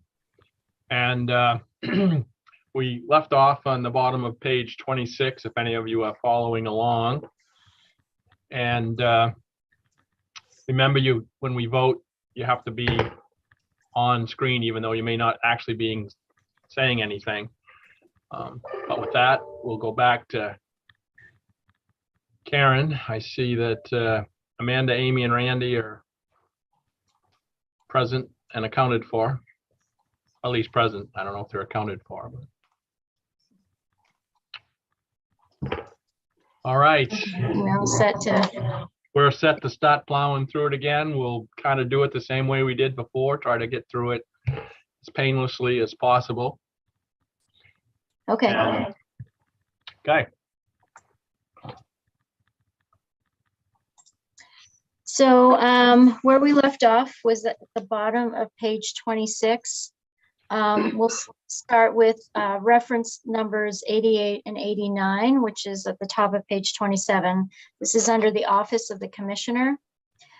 This initiative establishes one limited period planning and research associate 2 position in the Bureau of Agricultural Program and provides funding in the Office of Commissioner program for related all other costs. This position ends June 8, 2025. $3,247 in fiscal year 23, and then other special revenue funds of $587. The justification reads, staffing changes in the past 6+ years reduce the amount of current staff available to effectively manage a number of critical animal health programs. This position will fill these existing gaps by performing important in-office management, handling correspondence, dispatch, and data entry, while also performing necessary inspection and surveillance field work. All right. Any questions? Representative O'Neill. Thanks, Mr. Chair. I just missed that. Commissioner, could you just give like a quick couple sentence thing of what that one does? Yeah, so this is a For Amy. position. Oh, I'm sorry. Can you hear I me? see Amy with a finger. Oh, Amy, do you want to jump in? Sorry. I was just going to share that what you're going to see in the Office of the Commissioner is the all other, a lot of the initiatives are the all other that's associated with the positions that you either are going to vote on or have already voted on, that provide the computers, the cell phones, the desk phones, and those type of things, because that's where those costs are born. So in this particular item, you voted this position in on page 2. It was reference number 69. Okay. That helps me out. Thank you. Thank I you. moved that item in, Mr. Chair. Moved in. Is there a second? Seconded by Representative Landry. 7 Discussion? persons. 7. Opposed? Okay, sorry, timeout. Who's trying to speak? There are 7 people. Okay. Remember, to count you, you have to be seen is all. So right now we have 7 people. 8 people. 8. Is anyone 9. opposed? 9. Anyone opposed? Nobody's opposed? Okay. We got our rhythm starting again. Let's go. Is 9 the final answer? 9 is the 9 final. is the final answer. Alrighty. Okie dokie. The next initiatives, reference numbers 90 and 91 on page 27, still under the Office of the Commissioner, establishes one departmental GIS manager position to coordinate department-wide GIS usage and provides funding for related all other costs. So it's $3,247 in fiscal year 23 from the general fund, and then other special revenue funds of $123,316. This position would coordinate and support work in the bureaus and would be the interface between Maine IT and Maine GIS for database and geographic information system software and information technology development. Questions? Motion. I move that item in, Mr. Chair. In by Rep. O'Neill, seconded by Senator Maxman. Opposed? It's good. The next initiative starts at the bottom of page 27, reference number 92 and 93, establishes one deputy commissioner ACF position to best serve the mission of the department, respond appropriately and efficiently to public needs, and fulfill the legislative intent of the department, and provides funding for related all other costs. Scroll down here. So it's general fund $223,105 in fiscal year 23, and other special revenue funds of $587 in fiscal year 23. And the justification reads, recognizing the breadth of a merged department, the initial structure proposed 2 deputy commissioners to handle our vast and very diverse constituent groups. The resulting law only established 1. With years into this new structure and evolving new challenges, it is clear in order to best serve our mission, respond appropriately and timely to public needs, and fulfill the legislative intent of our department, we need this additional resource. Questions? Representative O'Neill. Thank you, Mr. Chair. I'm wondering, could you just talk a little bit more about your vision for like roles and responsibilities and what you're seeing the benefit? Yes, I'd be happy to. And so you know that we have one deputy commissioner, Randy Charette, who's here with us today, and he does an excellent job. He does the work of more than one person already. But as I think you all have heard in our briefing to the committee about, just general updates, what we've been working on in the last year and the last few years, all of the work that we do is becoming more and more and more subscribed to. And there are a lot of really complex issues that we're dealing with on different fronts in our different bureaus and programs.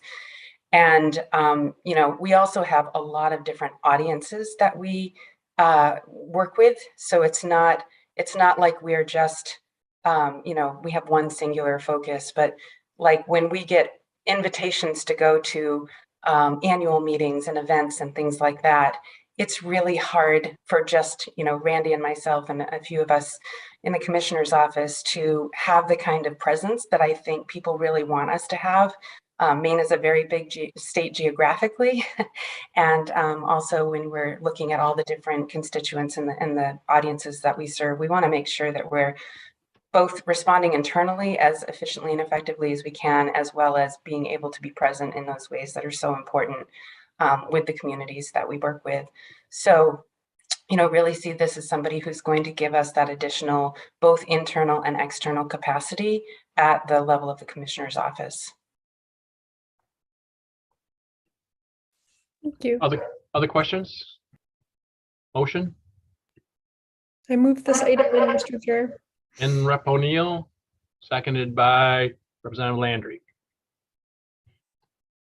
Opposed? Good to go.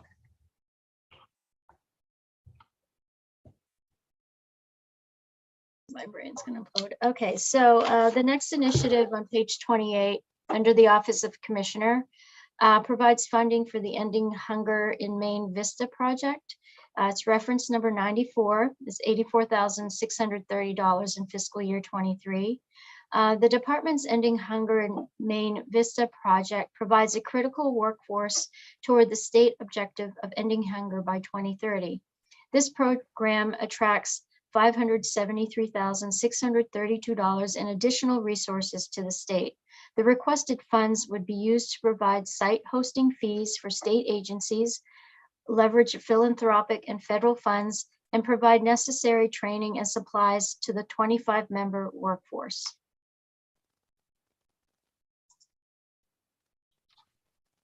Questions? I Motion. move this item in, Mr. Chair. Moved in by Representative O'Neill, seconded by Senator Maxman. Any opposition? And without seeing Representative O'Neill, I guess we have 8.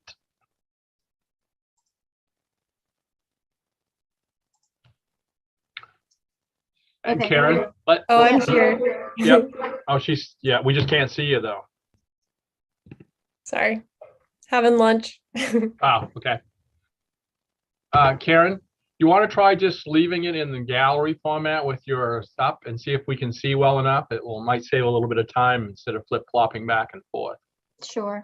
We'll give it a try anyway. If it doesn't work, we'll go back to this.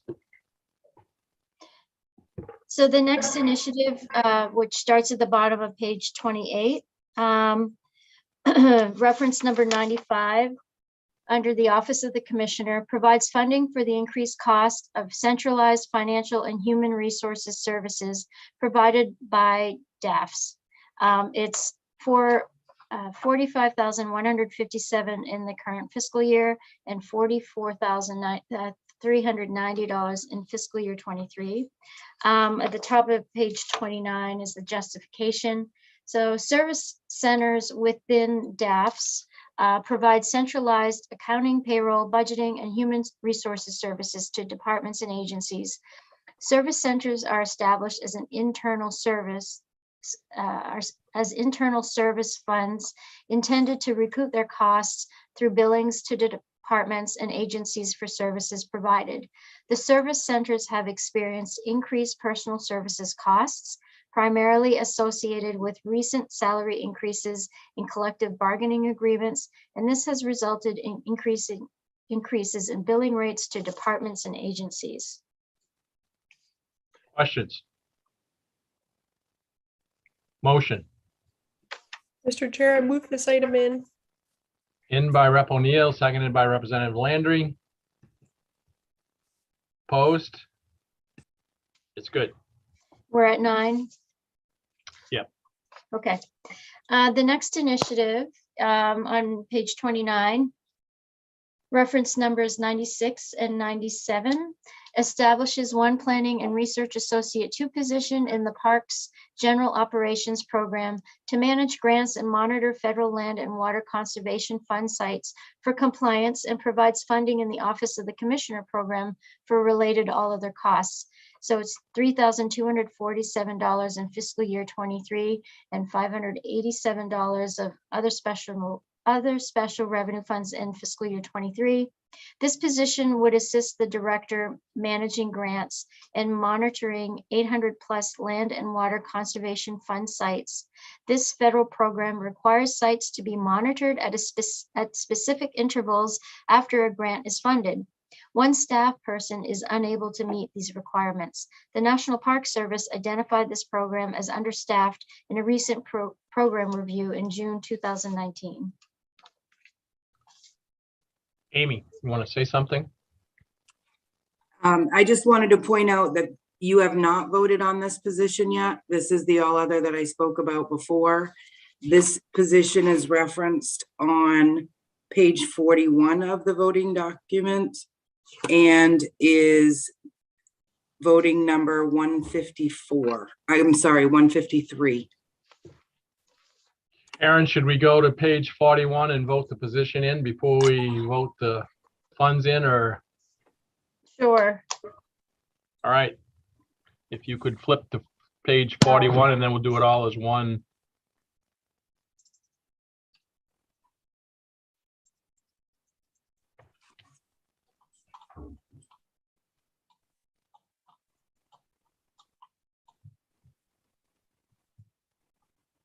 What reference number was it again, Amy?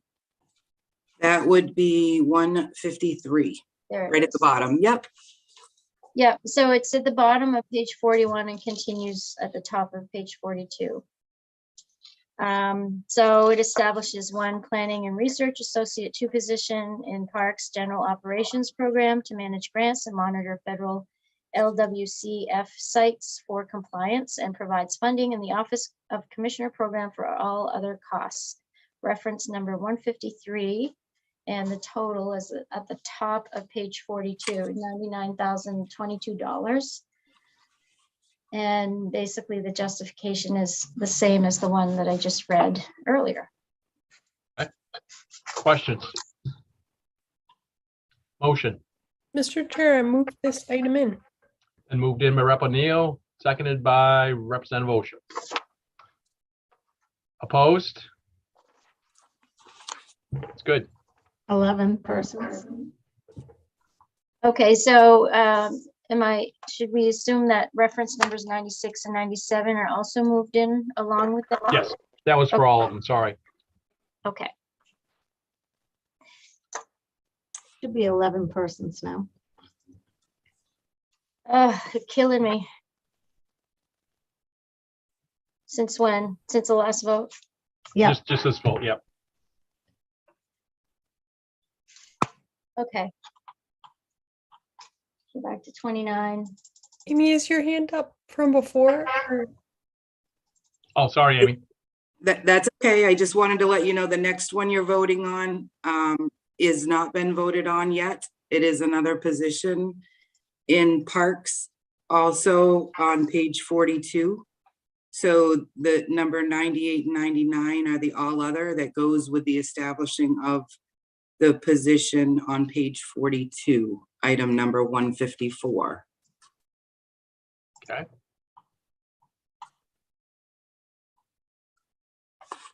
Okay, so we're looking at reference number 154, establishes one limited period historic site specialist position in the Parks General Operations Program to provide interpretation and planning around historical and archaeological sites, and provides funding in the Office of the Commissioner Program for related all other costs. This position ends June 8, 2025. And it's $99,564 in fiscal year 23. The Bureau of Parks and Lands maintains 12 historic sites. The Bureau has lacked interpretation and planning around historical and archaeological sites since this position was eliminated nearly 10 years ago. All right, questions? Motion. Mr. Chair, I move this item in. Rep. O'Neill in, seconded by Representative Landry. Opposed? Okay, 11 persons. Thank you. All right, so that also includes the items on page 29.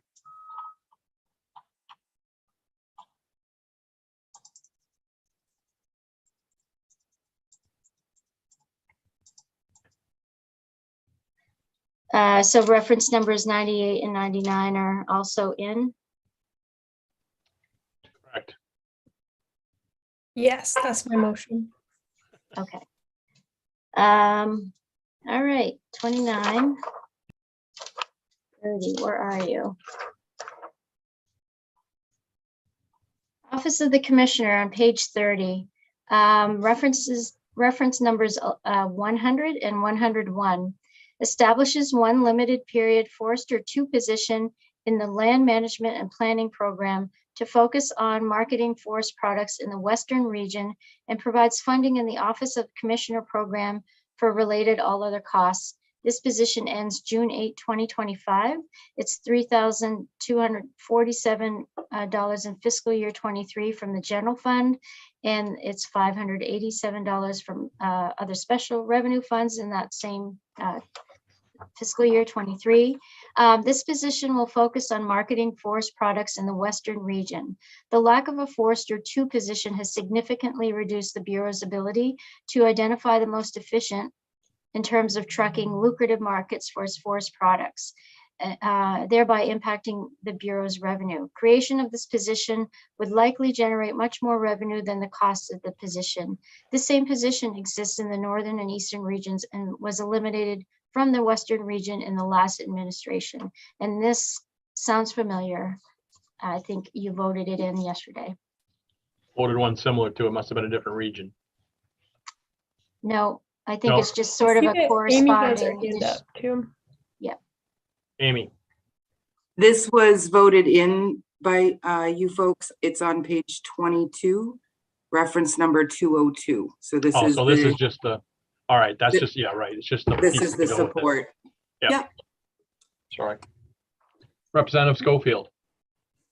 Thank you, Senator Dill. I'm just questioning the amount. Am I missing something? 3,200 $3,000. It's got to be more than that. I'm missing something. Could you help me with that, Amy? I certainly can try. On page 22 of the voting document, reference number 202 is where the position lives, where you had voted on Tuesday to vote that position in. And what you're voting on now is the associated all other to support the position. Thank you. That makes sense. I thought it might be. Thank you. All right, motion I move that item in, Mr. Chair. moved in by Rep. O'Neill. Second, Representative Landry. Opposed? Good to go. And we're still at 11. Yes, we are. Thank you. So at the bottom of page 30 and continuing on to the top of page 31, reference numbers 102 and 103. Still in the Office of the Commissioner, establishes one Public Service Manager 1 position in the Geology and Resource Information Program as the Director of Municipal Planning Assistance and provides funding in the Office of the Commissioner Program for related all other costs. So it's $3,247 of general fund money in fiscal year 23 and $587 in other special revenue funds in fiscal year 23. And this will reinstate the director position that was eliminated in a prior budget. This position is required by administrative rule for appeals and necessary for guidance and management. And again, this Question. sounds familiar. Yep. Questions? Motion I move this item in, Mr. Chair. moved in, seconded by Representative Osher. Opposed? Nobody's opposed? Okay. Still The 11. next initiatives, 104 and 105 on page 31, establishes one environmental specialist 4 position in the Maine Land Use Planning Commission program to investigate enforcement issues and provides funding in the Office of the Commissioner program for all other costs. Again, it's $3,247 from general fund in fiscal year 23, $587 of other special revenue funds in fiscal year 23. And this position would be the enforcement coordinator for LoopSy to address high development pressure and compliance issues. And again, this sounds very familiar.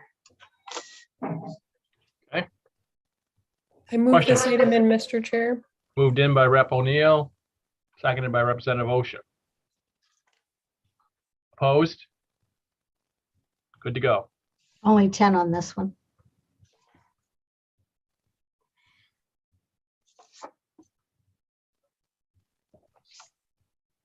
On the bottom of page 31 and the top of 32, the next initiative, reference numbers 106 and 107, establishes one limited period senior planner position in the Maine Land Use Planning Commission program to improve connections with regional stakeholders, enhance planning, and account for regional differences in the department's planning mission, and provides funding in the Office of the Commissioner program for all other costs.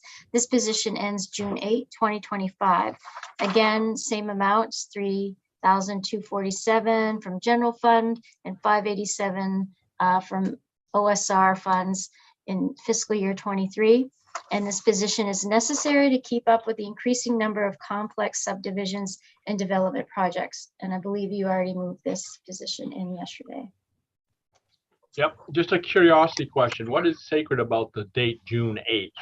It just seems like an odd, why isn't it June 1st or all these positions are June 8th? It's my birthday. There you go. The date is set up based upon when the last pay period is. Okay. So if we're on a limited period position, we can't work them beyond that date because it wouldn't be paid in that fiscal year. Okay, great. Thank you. Any other questions? Motion. I move this item in, Mr. Chair. In by Rep. O'Neill, seconded by Rep. Landry. Anyone opposed? None opposed? I hope that you're not opposed, Senator Maxman. You were seconding. Thank you. Good to go.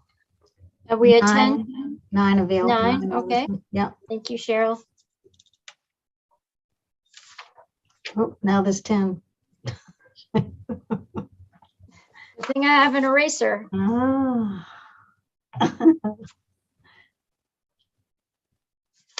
Okay, the next initiative on page 32, reference numbers 108 and 109, establishes one limited period senior planner position in the Geology and Resource Information Program for the implementation of Maine Won't Wait, the December 2020 4-year plan of the Maine Climate Council, and provides funding in the Office of the Commissioner program for related all other costs.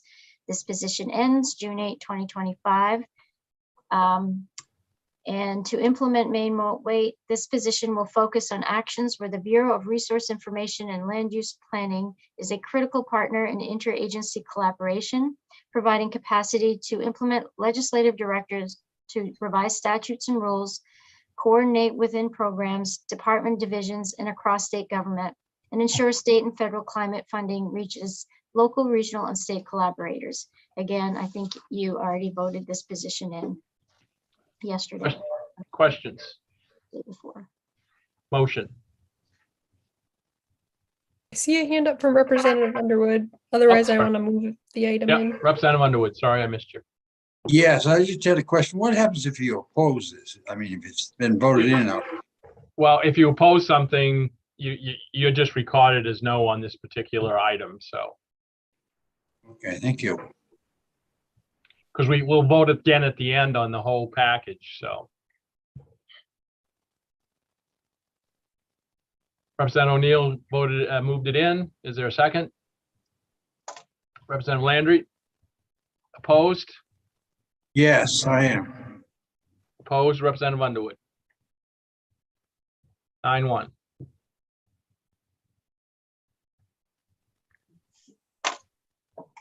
So at the bottom of page 32, under Office of the Commissioner, we have reference number 111 and 112. This initiative establishes one limited period mapping and graphic arts specialist 2 position in the Maine Land Use Planning Commission program to provide mapping support and database management, and provides funding in the Office of the Commissioner program for related all other costs. This position ends June 8, 2025, and it's the same amounts, $3,247 general fund, $587 other special revenue funds. Several current projects require skills to maintain our ownership database, create and revise maps, and to design, create, revise, and provide technical advice and support on graphic arts for use in publications, presentations, and other graphic applications.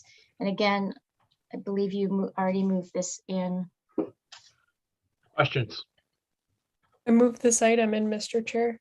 Been moved in, seconded by the Representative Landry. Opposed? All good. 10-0. Yes. The next initiative, reference numbers 113 and 114 on page 33, establishes one limited period senior planner position in the Geology and Resource Information Program to review grant applications, administer contracts, and manage projects with grantees within the Municipal Planning Assistance Program, and provides funding in the Office of the Commissioner program for related all other costs. This position ends June 8, 2025. This position will assist with comprehensive plan review to meet statutory deadlines and provide technical assistance to municipalities. And I believe this position has already been moved in earlier, or last time you worked this budget. I move this item in, Mr. Chair. Been moved in, seconded by Representative McCray. Opposed? All good. Still 10. Thank you. The top of page 34, this initiative's reference numbers 115 and 116 establishes one limited period secretary associate position to provide necessary support to staff in the Bureau of Resource Information and Land Use Planning, and provides funding in the Office of the Commissioner program for related all other costs. This position ends June 8, 2025. And this position would improve efficiency to address administrative tasks. And I believe this one has also already been moved in, this position. Questions? I move this item in, Mr. Chair. Moved in, O'Neill, Representative O'Neill, seconded by Representative Landry. Opposed? Unopposed, still 10. The next initiative on page 34, under the Office of the Commissioner, establishes one limited period Planner 2 position in the Geology and Resource Information Program to provide grant and contract management assistance, data assembly, and technical assistance within the Municipal Planning Assistance Program, and provides funding in the Office of the Commissioner program for related all other costs. This position ends June 8, 2025. This position allows a cost-effective approach to increase technical assistance capacity. And again, I believe this one has already been moved. No, it has not. My bad. So should we go to another page, Amy? And is there? Oh, you're muted. This particular one, I believe you tabled, it was from page 20. Oh, okay. Why don't we just table this one and we'll come back to them? Okay. We can do it together. All right. Next one on page 35 establishes one senior planner position and one paralegal assistant position to efficiently execute the Land for Maine's future goals, reduces all other in the same program to fund the positions, and provides funding in the Office of the Commissioner program for related all other costs. So it's reference number 119 and 120. It's $6,494 in fiscal year 23 from the general fund, and $1,173 of other special revenue funds in fiscal year 23. And these positions are requested to efficiently execute the LMF goals as outlined in Public Law 21, Chapter 398, Part FFFF. I move this item in, Mr. Chair. Okay, any questions? Second. Senator Maxman, opposed? Good to go. Oh. Whoops, Representative Underwood, are you opposed? You're muted. Yes. Okay, 9-1. 9-1, yep.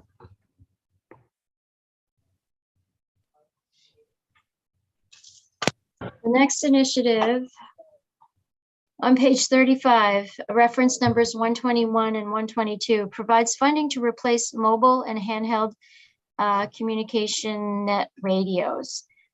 So it's $5,950 in fiscal year 23 from the general fund and $1,075 from other special revenue funds in fiscal year 23. This initiative funds the replacement schedule of handheld and mobile radios on a rotating basis. 1 unit handheld, 3 unit vehicle per year. These devices have a lifespan of 5 to 7 years and are necessary field safety equipment. Questions? Motion. I move this item in, Mr. Chair. In by Rep. O'Neill, seconded by Rep. Landry. Questions? Opposed? All good. Top of page 36, reference numbers 126 and 127 establishes 1 entomologist 2 position in the Forest Resource Management Program and provides funding in the Office of the Commissioner Program for related all other costs. Again, we're back to those amounts, $3,247 from the general fund and $587 from other special revenue funds in state fiscal year 23. So this position will assist with the critical need of public health emergencies related to mosquito vector diseases and statutory requirements to conduct applied research related to management of insects, diseases, and abiotic agents, potentially injurious to forest resources. Since 2000, we have seen the introduction and negative impact of 8 significant forest pests to our forest health and the impact on human health as with the brown-tail moth. And this sounds familiar. So I believe you've already moved this position in? No? I move this item in, Mr. Chair. Been moved in, seconded by Representative Landry. Anyone opposed? 9 this time.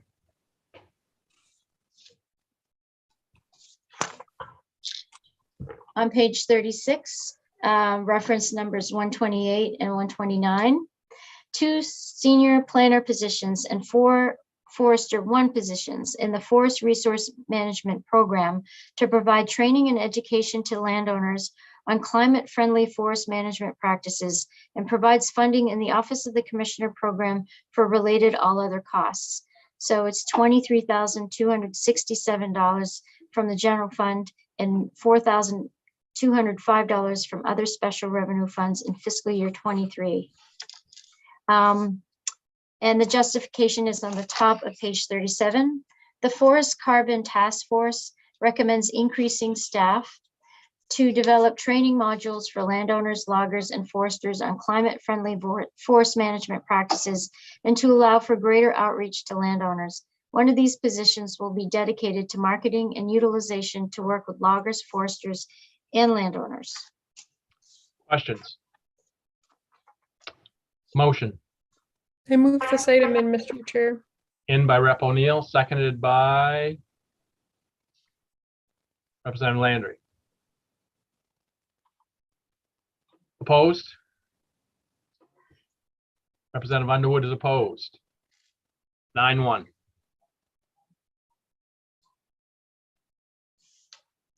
On page 37, reference numbers 130 and 131. Establishes 1 agricultural compliance officer position in the Bureau of Agriculture program and provides funding for related all other costs associated with the position in the Bureau of Agriculture and Office of the Commissioner Programs to focus on PFAS fieldwork and outreach to farmers. So it's $3,247 from the general fund, $587 from other special revenue funds. In fiscal year 23, this position will focus on PFAS fieldwork and will provide outreach to farmers impacted by PFAS. I move this item in, Mr. Chair. It's been moved in, seconded by Representative Landry. Anyone opposed? It's all good. Ken.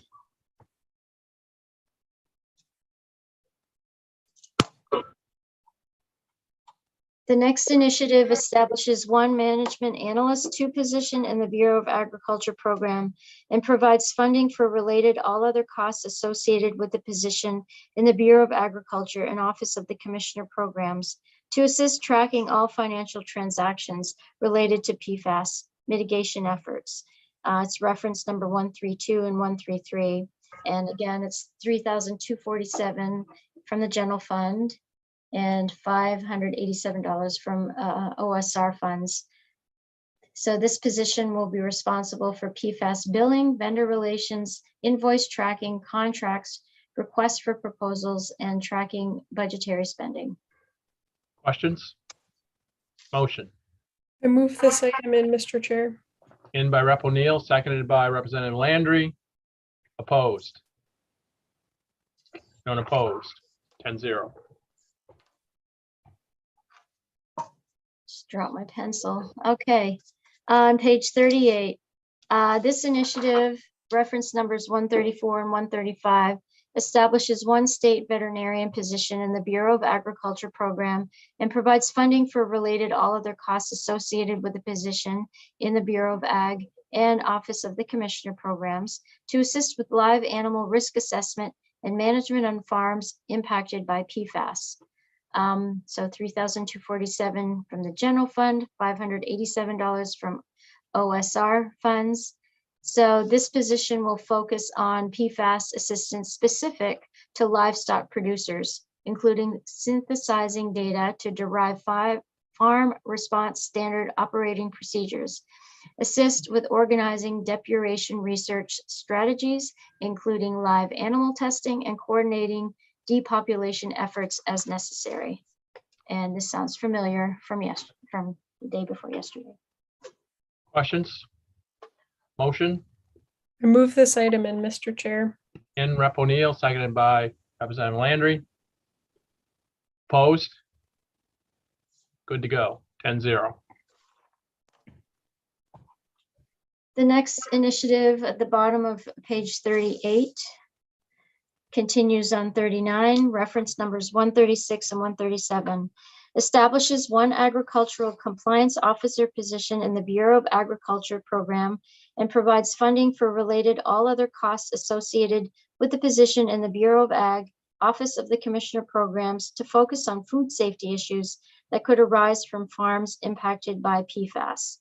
Again, it's $3,247 general fund, $587 of other special revenue funds in fiscal year 23.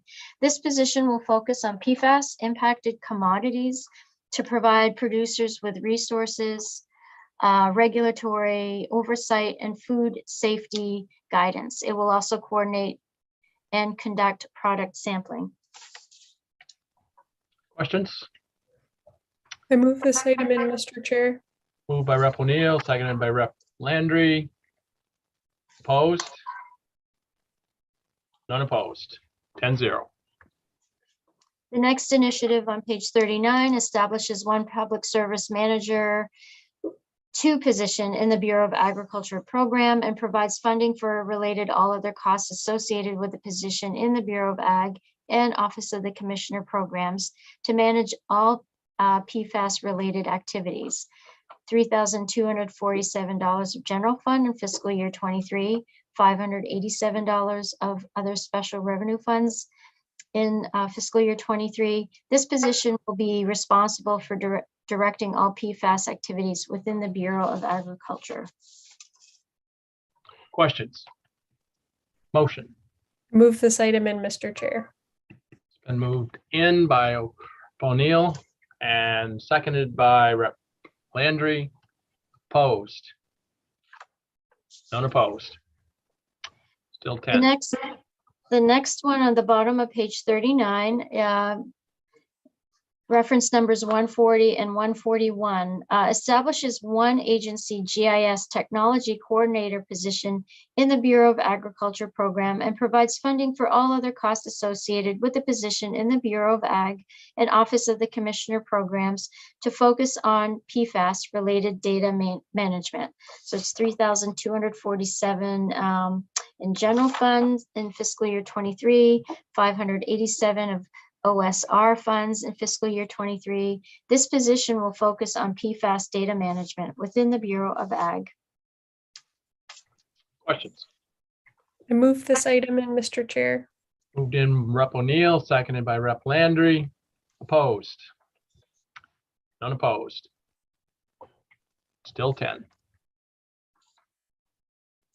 The next initiative on page 40 provides funding for the approved reorganization of one office assistant 2 position to an office associate 2 position effective July 1st, 2022. It's $2,273 of other special revenue funds in fiscal year 23. This reorganization was approved by the Bureau of Human Resources on December 21st, 2021. This change aligns the position classification more closely with the job duties. This position is currently vacant and needs to be funded at the appropriate level in order to fill permanently. Questions? I Motion. move this item in, Mr. Chair. In by Rep. O'Neill, seconded by Rep. Landry. Opposed? None opposed. 9 this time. Okay. The next initiative at the bottom of page 40, under off-road recreational vehicles program. It's reference number 156. This initiative provides funding to align allocation with projected available resources within the off-road recreational vehicles program. It's $758,639 in fiscal year 23. ATV trail use has increased across the state in recent years. We have seen an increase of 37% in ATV registrations since 2018, and registrations are expected to continue to increase over the next few years. This will increase the allocation in this account to align with the projected revenue and will decrease financial orders for this account. Questions? Mr. Chair, could I ask a question? Sure. Thanks. To the Commissioner or Amy or someone, could you explain more about what you've had to take out financial orders for and how this would balance it out? So in another special, I'll take that. Financial orders are my world. So a financial order is the tool that we use mid-budget cycle when revenues outpace what's in a baseline budget. And that gives us the allocation. What this initiative does is gets it in our baseline to be able to distribute based upon our requirements. Sure. I was just wondering, like, historically, what kind of needs have you seen that required that extra, just so I could get some info on the work you're doing, because I think it's important. In this particular program or financial orders as a whole? Yes, please, this item, yeah. Okay, Randy, I will defer to you on that one. A lot of the cash that comes into the program is diverted in terms of municipal and club grants specifically for trail maintenance. Some of it also, of course, funds our staff as well in that program. Thanks. So the financial orders you've been doing have been for trail maintenance and funding staff? Yeah, and again, this is allocation, so it's permission to spend the cash that comes in. So the 37% is an error or typo, I should say. We saw a 17 to 20% increase during the pandemic in terms of registration increases. So we're really just playing catch up. Thanks for the info. I moved this item in. Moved in, Representative O'Neill, Rep. Landry seconded. Opposed? None opposed, and we have 8. 7, sorry, 7. Okay. At the top of page 41, under Parks, General Operations, establishes 18 seasonal assistant park ranger positions for 26 weeks each to meet current operational needs in Maine state parks. It's reference number 151 is $213,264 in fiscal year 22 and $603,306 in fiscal year 23. So this is a continuation of effort to rebuild the 24 positions that were cut previously by establishing 18 assistant park ranger positions for 26 weeks. In an ongoing upward trend, park visitation surpassed 3 million mark in 2020, and current tracking shows visitation up 10% over October 2021. We anticipate additional staffing needs beyond this request once we complete the analysis per Public Law 2019, Chapter 110. However, restoration of these 18 positions is critical for park operations. I have a couple questions, please. Sure. Could you tell me, just it's been a few years since I did this job, what's the starting pay now? And well, I guess that first, just what's the starting pay and where are we at with getting a report on wages and benefits?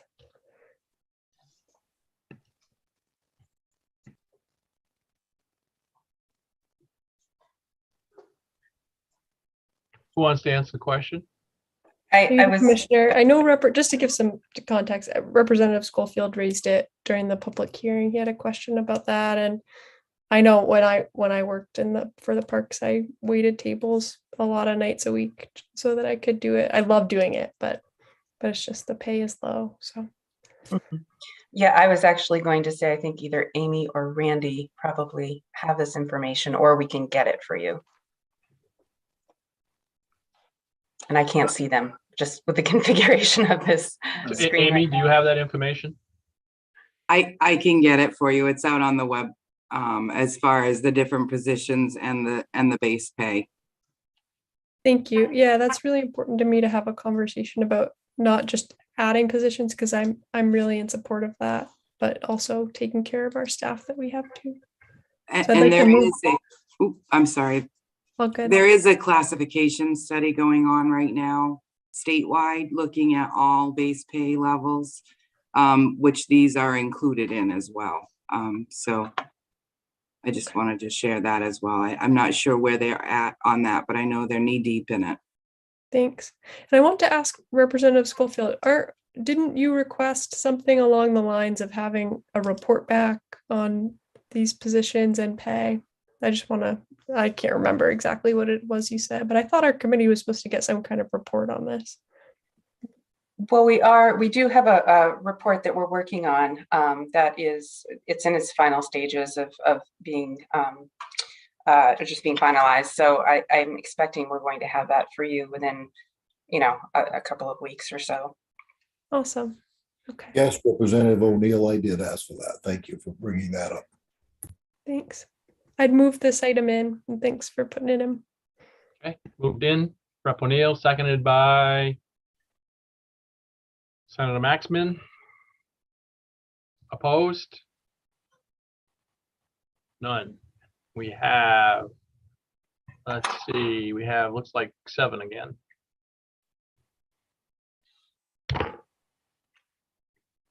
Actually, it was 8 because, sorry, Senator Maxman had seconded it.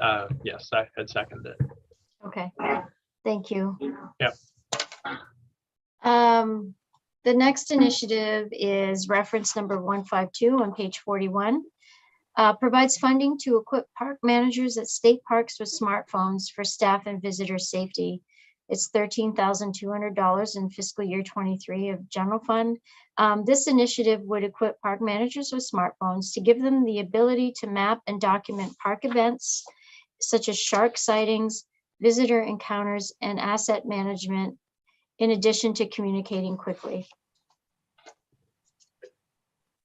Questions? I move this item in, Mr. Chair. Moved in by Rep. O'Neill, seconded by Rep. Landry. Anyone opposed? No, we have 8. Okay, the next one we already voted in. And the next one, I think that actually brings us to the end of the Department of ACF. So I don't know if you want to go back to their tabled items at this point, or do. Yeah, why don't we Authority. finish up? Why don't we finish up with ACF? Because what do we got next? Baxter State Park. Yep, and Finance Authority of Maine. All right. University I of see a Maine hand up from System. Representative Schofield. Say that again. I'm sorry. Yep, Representative Schofield. Thank you, Senator Dill. Commissioner Beal, I'm curious. Yesterday when we were the other day before yesterday, Tuesday, when we were going over the budget, you mentioned that I questioned about the need for equipment that this year that wasn't presented to us last year during the regular session. And you very well explained the reason that last year, a year ago, we were looking at budget problems and whatnot. And this year, with the increase in funding that we've received, the Bureau of Forestry sort of got the memo, so to speak, to jump on board and get some equipment in the mix. I'm wondering, did the Park Service not get that same memo? Because I know there's a lot of equipment in the Park Service that is in the same condition, if not worse, than that which you find the Bureau of Forestry in. And I'm curious why snowmobiles, ATVs, radios, things of that nature weren't addressed by this budget proposal, or request, I should say, as it was with the Forest Service. Could you help me with that, please? I think all I can really say, and if Amy and Randy want to add to this, is that all of our bureaus had equal opportunity to raise, issues or needs during the process of putting the budget together. And so what you're seeing is reflective of those needs that were brought forth. Well, if I might just add to that, when I visit parks next summer and I see equipment down and broken, and when I ask about why that is, and if they say, well, the legislature just didn't give us the money, or I am going to be very concerned with that reply. And I hope you pass that on to the Bureau Director of Parks and the Operations Manager of Parks, because I think it's a discredit to the people in the field to not adequately provide for them their equipment needs. And I just want to go on record and say that.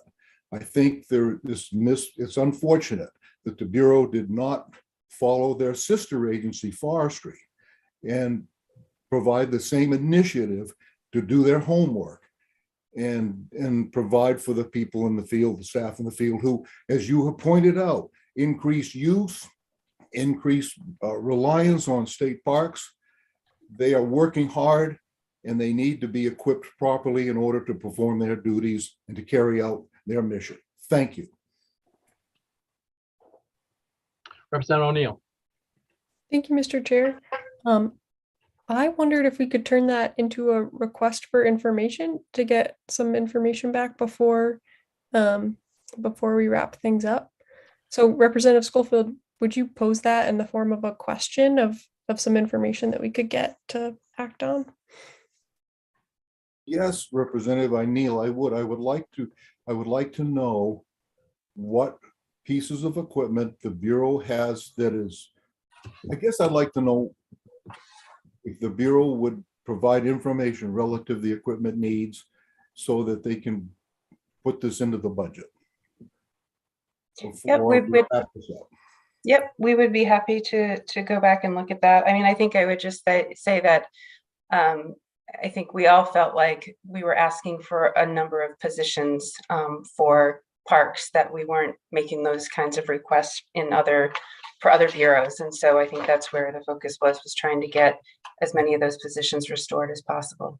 And I really appreciate the restoration of those positions that were unwarrantedly taken away a couple of sessions ago. I applaud you for that. But we also need not forget that those same positions need to be equipped. Otherwise, it's for naught. We need to have equipment. And I know, I have seen it, I've been to the parks, there's equipment out there that needs to be replaced, and vehicles, ATVs, snow machines, there's a number of items out there, radios, that need to be addressed. I know that, and I would appreciate the Bureau responding to it. Thank you. Yes, and I will also point out that there, we were asking for some other types of equipment like smartphones, and those would be, in some cases, that would be the better piece of equipment for certain staff, and so we were looking at some of that as well. Yep, and I appreciate that too. I think it is right to use the newest, latest technology, but a smartphone won't get you very far in the woods if you need an ATV or a snow machine. Not yet, anyway. Maybe the technology will get there. We'll be able to ride on them, but not yet. Thank you. And I would suggest to Commissioner and et cetera that most likely more than most likely, we won't finish this up today. We'll do a lot of voting, but this request for information out, as you know, and there's probably another large initiative that we're going to be looking at today to try to put in here also that will not be completed until Tuesday or Wednesday of next week. So you have I realize it's a short time, but you have a few days to get some information back to us. Okay, Karen, you want to take us back to the pieces that we tabled before? Sure. The first one is on page 17.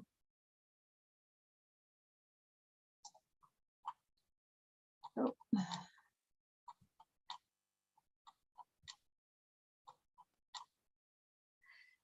So it's the bottom of page 17, reference number 206.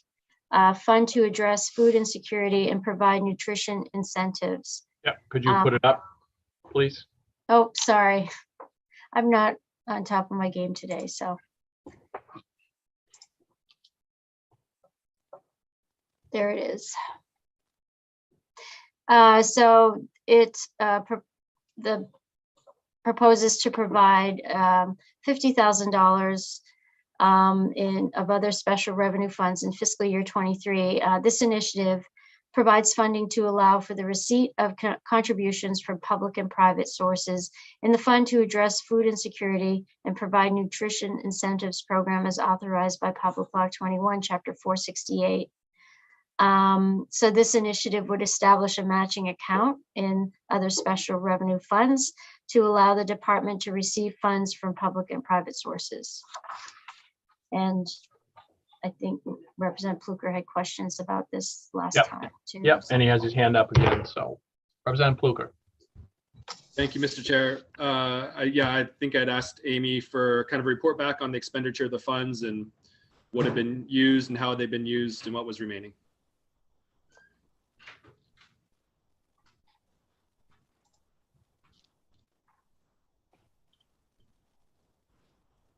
Sorry, I was on mute. We sent over the responses to all of the questions that we had from Tuesday this morning, and that was a part of that. I don't know if you had a chance to see that or not. I haven't. I can pull it up, or Karen. Karen, can you pull that up? Yeah, and if any of you are looking for it in your email inbox, it was forwarded by Cheryl.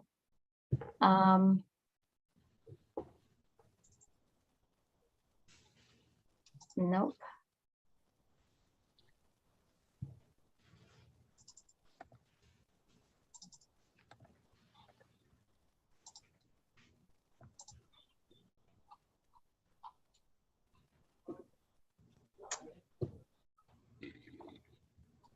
So would it be helpful if I just gave you a summary of what's there? Probably would be. I don't know Yes. how long it is, so. Yeah, this one's not very long, but the answer is that, because this was a new program for us, we actually had to do some legwork to develop a request for proposals. And so that outreach happened last fall, talking with stakeholders, and that RFP has been developed. I believe it's almost ready to go. And this is just sort of an instructive moment too, just to say that when we have to stand up something new like this, it has to go through a variety of approvals by different agencies and programs. So we've been walking it through that process, and we are anticipating posting the request for proposals in shortly, and then we will be distributing those funds before the end of the fiscal year. Representative Pluker? Thank you very much. So there are RFPs out, or are they Not- not? Not yet. It's not out. I don't believe it's out just yet, but I think we're getting very, very close. But we will have, I believe, spent these funds out by the end of this fiscal year. Oh, okay. And so the fund, and that is an existing 50,000 that you have in account. I'm going to check with Amy on the amount. So last session, 25,000 was approved in the general fund. And so that's awaiting disbursement in the RFP process. What's in the budget right now is the request to set up another special revenue fund that would be the sister account to this, that would give us the account and the authority to collect any of those funds as prescribed, so that we can turn around and put that out. So this is a baseline to get the account for the non-general funds that are part of the program. Okay, thank you. So there's 25,000 that is we have set up RFPs that will be spent by June 31st or June 30th, whatever day that is. And this is creating an opportunity for public sector or for private sector folks to donate $50,000 to the program. But this does not represent any expenditure from the general fund. Okay. Correct. And is that 25,000 from the general fund, is that ongoing? Or is that a one-time?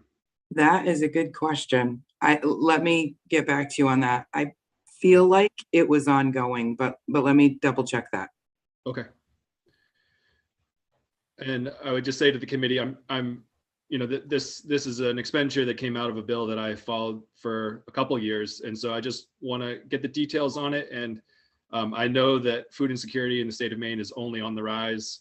And my original ask was much higher than 25,000. So I'd like to look at how it's utilized and if there's opportunity to try to increase some of these funds. These are funds that go directly to farmers. Not directly to farmers, but they end up in the hands of farmers after being matched by federal funds. So all the money, every money we spend as a state is doubled or even tripled with federal funds and also with food stamp funds. So it's extra money in the hands of our farmers, extra food in the mouths of those who need it. So if we could just table this one more time to get all those details, that'd be great. Okay. Moving on.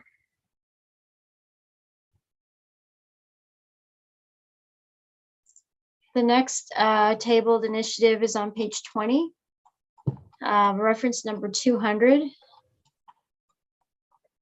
Under geology and resource information. Yeah, I want to bring it up, please.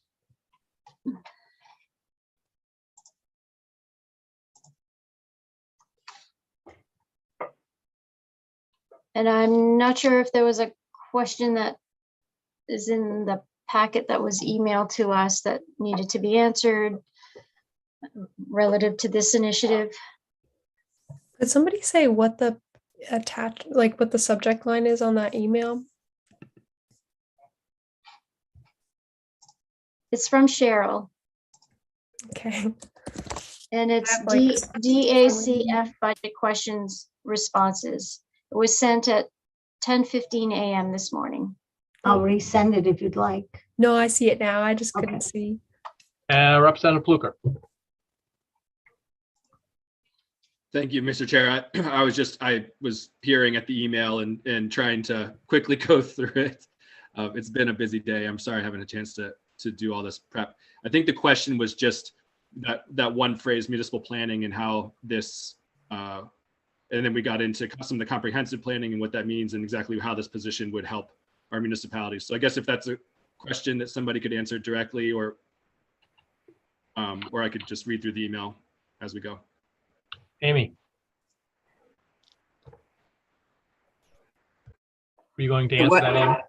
I had the other answers. It wasn't for this particular topics when you're ready. All right, we'll go ahead and do those and we'll come back while Representative Pluka is skimming.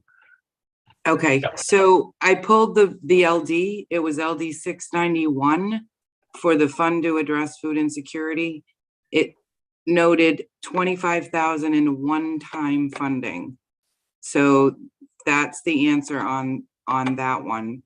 And Representative O'Neill on the assistant park ranger positions, those starting pay was $15 an hour. Top pay is $16.08 as currently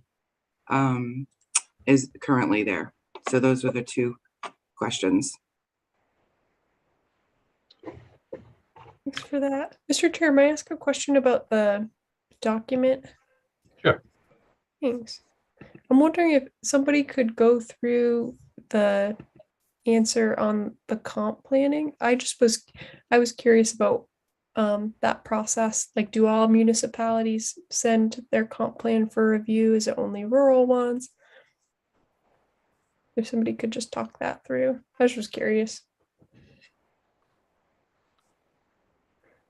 Who wants to answer that?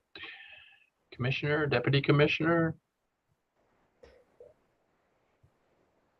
Sure, I'll take a stab. So I'll kind of read a little passage from the response that was sent to us by our director. So the comprehensive plan is a process document that describes the community's vision over a 10 to 20 year time frame that includes the ways and means to achieve that vision.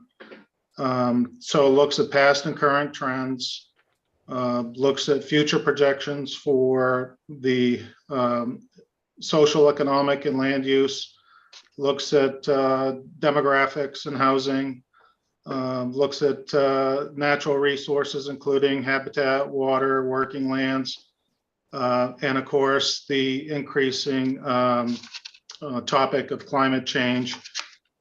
So I think to date that we have reviewed and worked with municipalities, about 147 plans to date. And I think last year we saw a dramatic increase for assistance and submittal of the comprehensive plans to the tune of, I think it was 70%, and that is stated, yeah, 70%. If I could ask a follow-up. So I've never been a local elected official. I'm familiar with comp planning and you know, that municipalities make them every 10 to 15 years and that kind of stuff. I didn't know that the department provided support, and that, so does that live in this department for any municipalities that go through the comp plan process? They have to submit it for review and input, or like, could you explain that? That's what I'm curious about. Yes, it's a volunteer process. Any municipality can submit a plan, and the program is a municipal planning and assistance program, and it came over to our department when the state planning office was moved. Okay. Thanks. That's my background. Representative Pluka. Thank you, Mr. Chair. You know, in committee, we've been talking a lot about solar, planning of solar and protection of agricultural lands and that kind of thing. Is that the kind of work, well, I guess, could that kind of work be included in these kind of comprehensive plans? Could municipalities be reaching out to this office for help with that? Or, yeah. Certainly as a town or city contemplates future growth and where potential assets might be placed, I would certainly say that potential exists for deorganized, for the deorganized in townships, they would go to LUPC. So there's several avenues that could happen, yes. Of follow-up, Mr. Chair. Sure. So is the department steering when the department's getting requests from municipalities for help with protecting agricultural soils or looking at solar moratoriums and stuff, is this an office that is helping those folks? In as much as it would be part of the planning process for the town. So if they typically have questions around soil or solar ag siting, we would probably send them to the Bureau of Ag specifically to answer some of those questions and to assist. And I guess the last question, hopefully, is there is somebody at the Bureau of Ag who is directly assisting municipalities with solar siting and protecting agricultural lands? That responsibility, I think, would be spread over a number of positions.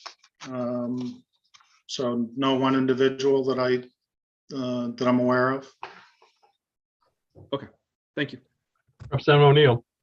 Thanks, Mr. Chair. I just wanted to re-ask my question, which was, so let's say Saco now, like we're going through our comp plan process. I participated in that with, all the people that have showed up. And when they finalize stuff, will they then send it to you for review and it will come back to the town and they can make changes? Like, can you just explain a little more for me what that process is and where you guys are in it? Are you a resource for crafting it? Do you at what point do you come in? Does it differ depending on the municipality? Now you're getting a little bit into the weeds and beyond my expertise. Okay. We're a very limited staff, so I think the bullet point shows that the staffing within the planning office was reduced by 90% over the years, and so probably I'm guessing the level of assistance that we can provide is limited. Mm-hmm. And so that's why we're asking for some of these positions. Great. Okay. And can you just remind me how many positions we're adding just so I can get the big picture on this? I think we added a director position. I think we talked about a senior planner, and this planner too will go across a few of the programs under the Bureau BRILA. But certainly we'll be assisting in that area as well. Thank you. That's helpful context for me. Thanks for bringing those answers back too. Representative Pluker. And I guess this is a question for Commissioner Beal, not specifically on this position that we're discussing here, but does the Bureau of Agriculture have the staffing it needs currently to kind of help municipalities with looking at solar siting and agricultural lands and that kind of thing? At this point, Randy is right. The responsibility really is spread across multiple staff, and Director McBrady has also been very involved in those conversations. And as we all know, she has a lot of other things on her hands as well. So there is, I believe there is a position that is being requested, or it would be possibly added in the LD 856, I believe it is, that would be specific to, being able to offer that kind of support and technical assistance, but we don't currently have that. Is that one position sufficient? I mean, it's hard to say.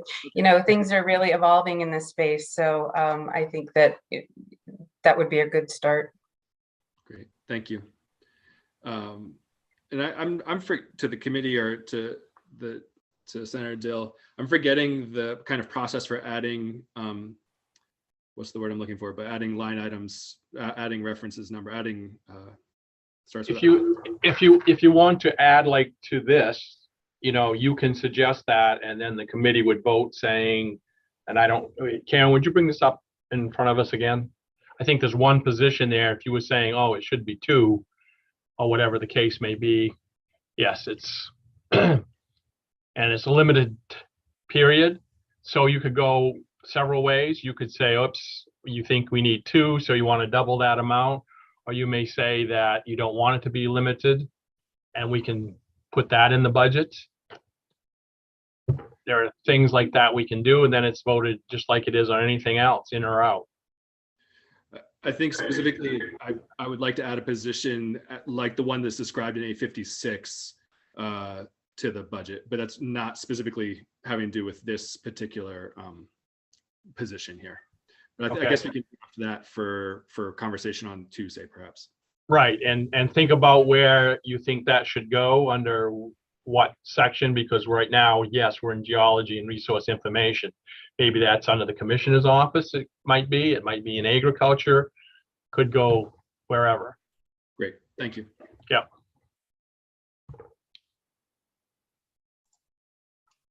So back to this one, Karen, sorry. I see Representative O'Neill's hand is up. Sorry, Representative O'Neill.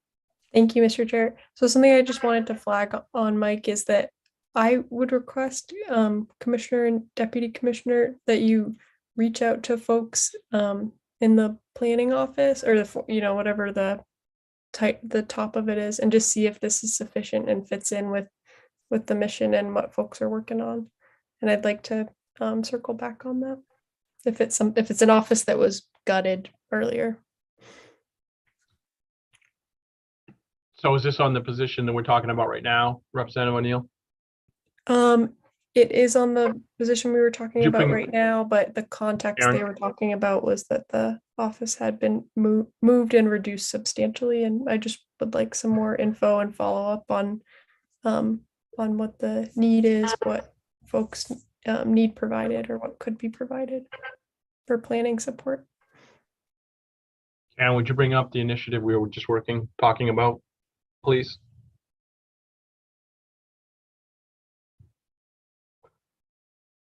So this one, Representative O'Neill, are you suggesting that we wait on this also for until next week? I would happily vote on it because I know that we'll have other things to resolve. It's something that I want to move into the budget, but I also want more feedback to see, is this enough to assist our municipalities with planning, given all the conversations we've had? All right, so for right now, you want to move this in? Yes, please. I move this in. All right. And seconded by Representative Landry. Anyone opposed? None opposed. It looks like we have 7. Thank you.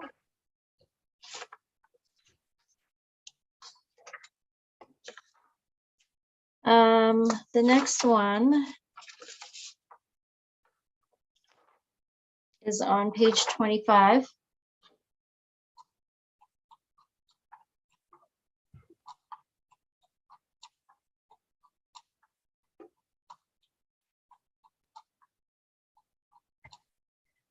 So reference number 192 was tabled. This initiative provides funding for an annual contract for interns to assist with field work.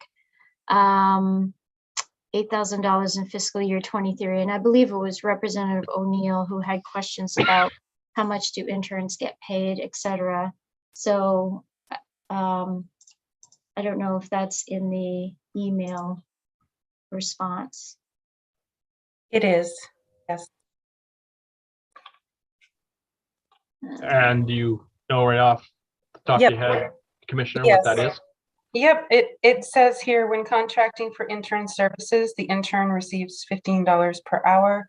This rate is based on the Maine Bureau of Human Resources student intern classification at $15 per hour. Okay.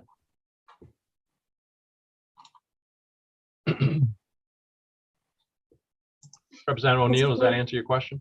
Thanks for providing that answer. So it's like an HR policy, like there's a classification for an intern, and that level is at minimum wage.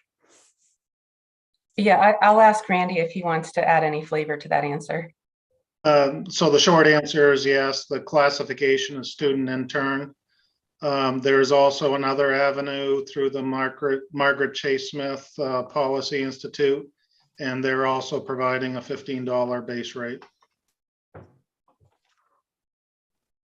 So I don't understand what what the HR world looks like, but I just looked at the price tag, saw that it was 8,000. I know what students are facing and wanted to look at if we could provide a little bit more. And I don't know what that would mean, if that messes with your HR process or something like that.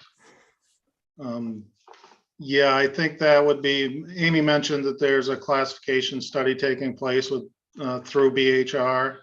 And so I'm sure this classification is also included in that study. Outside of that, as an agency, I'm not sure that we would have a lot of the inability to change that rate. Okay. Okay, so the structure, if we're concerned about pay, whether it's for park rangers or interns or any other person, it wouldn't be just changing the amount allocated. It would have to be going to the rate that's calculated. I'm learning, so. Yeah, I would expect that certainly the same thing I deal with here at the university. There's the HR and they have all the things set up, and it's almost impossible to move that without restructuring the whole HR. And that is like moving a mountain. Okay. So, I mean, you could add all the money you want to it. All that would do would be saying, all right, instead of hiring one at $15, you could hire 2 or 3 or whatever. Okay. Yeah. Thanks for talking it through. Okay. So understanding that, I'd move that item in. Okay. Move it in. Seconded by Representative Landry. Anyone opposed? None opposed. Now I have to count again. What do we get? 1, 2, 3, 4, 5, 6. 7. Like we got 7. Yep.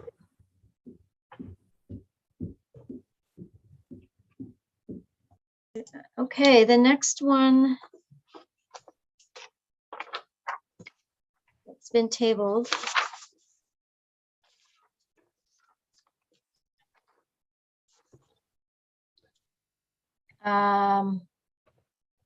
Did we table this? Anyway, the next, we left off at page 26, so we tabled this item today. It's on page 34. So at this point, under the Department of ACF, I have just a couple of items that are tabled, 2 items.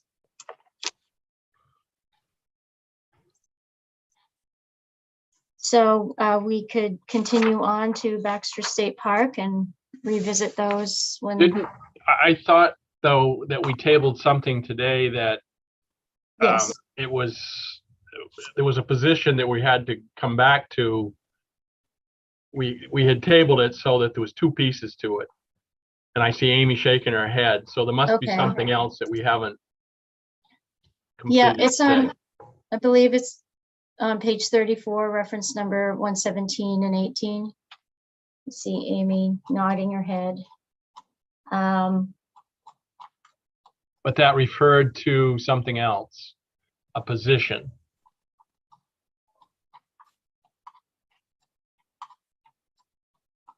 I believe that was in reference to the Planner 2 position that we just discussed under the Bureau of. Okay, so that's still tabled.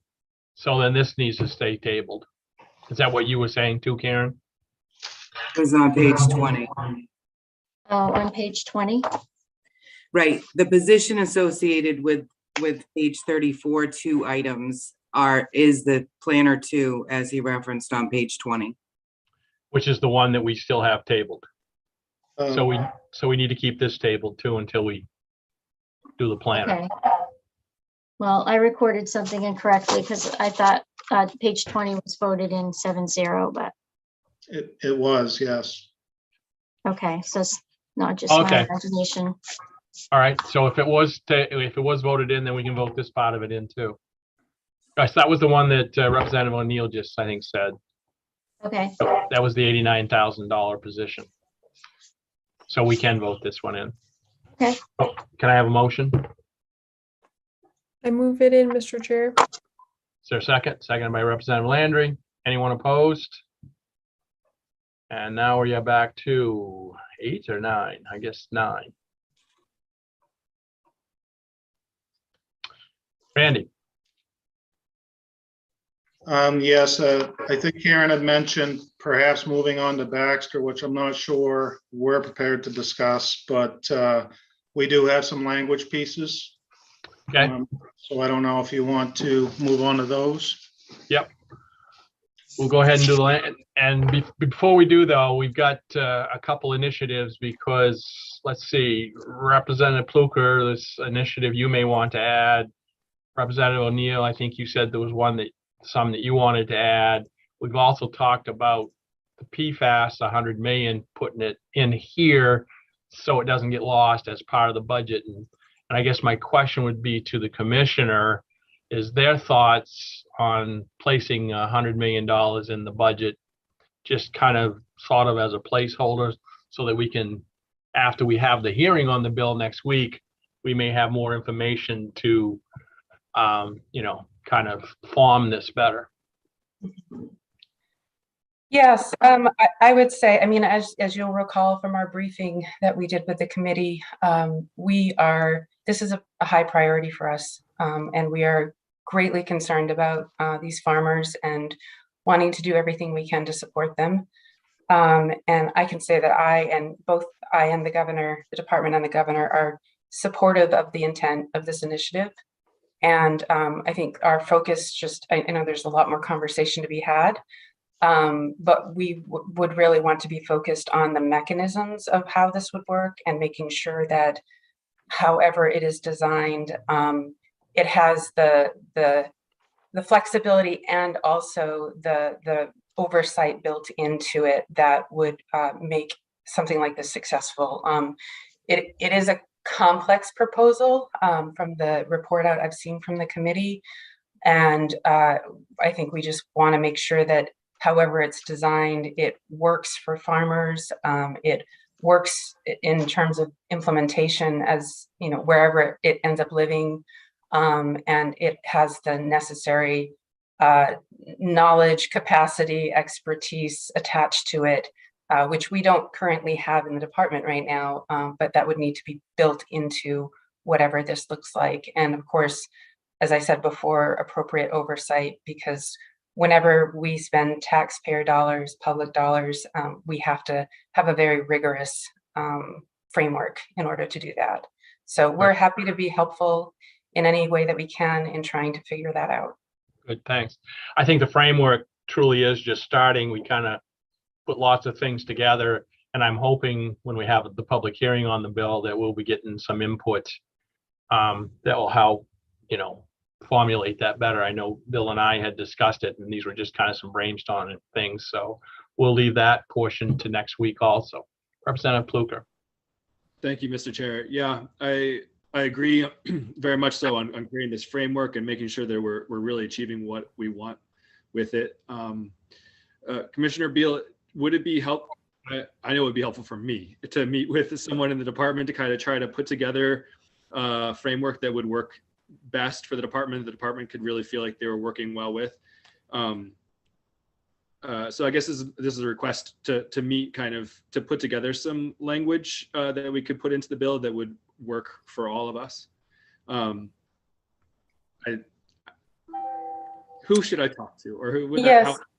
So Director McBrady and myself and other staff in the department, we've already, like I said, we've looked at the report out from the committee. And if the bill that's going to be coming out looks similar, I mean, I think we have some specific constructive feedback.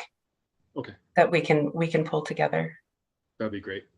I had a follow-up, Mr. Chair, which Sure. is, one of the areas that we're really looking at is monitoring the health and helping take care of the farmers who have been affected physically. And is there a place within the DACF where that kind of work could be done? Or is there a way of kind of bridging the work of DACF and identifying these farmers and working with these farmers to DHHS so that this could be done within the budget? I think one of the things that we had talked to Commissioner Beal about was the health monitoring. And as she's already stated, she realizes that they don't have all the expertise, certainly in ACF, and they're going to have to reach outside of the department. And I think she'd even mentioned the possibility of a contract or something else.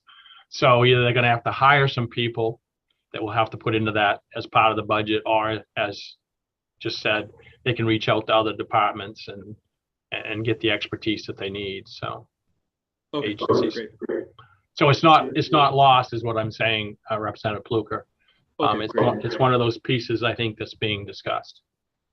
Great. And did you have anything to add to that, Commissioner Beal, or is that's what? No, I think that's accurate. Okay, thank you. All right. So back to Karen. So the language pieces, I'll share that with you now. Yep. So it starts with section part M. This part changes the deputy director position from serving at the pleasure of the commissioner to a classified confidential position.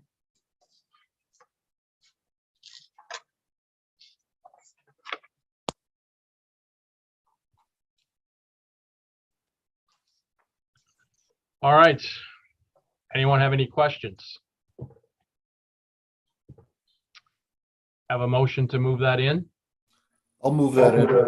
Bill. Been moved in by Representative Schofield, seconded by Representative Landry. Question from Representative Underwood. Yes, I was just curious as to what a classified confidential position is. What does that mean, please? So most positions within state government are classified positions versus positions listed in Title V, for instance, which are appointed and unclassified. Confidential is usually an upper level position that is outside of the bargaining units. Thank you. You're welcome. Other questions? All right, that was moved in and seconded. Anyone opposed? Representative Underwood, your hand is still up. Is that to be taken down? Thank you. Oops, it's back up again, Representative Underwood. There we go. All right, anyone opposed? No, I think we have 8 now. I counted 9. Oh, there's Representative Landry's back. He wasn't on my screen when I said that, so. Yeah. Okay. So the next language piece is part N. It's very exciting. This part changes the deputy commissioner reference in the department from singular to plural. Okay. Somebody want to move that in? I'll move it in. It's been moved in and seconded by Representative Landry. Who moved it in? I didn't see. Representative Ocean. Representative Ocean moved it in, seconded by Representative Landry. Questions? Anyone opposed?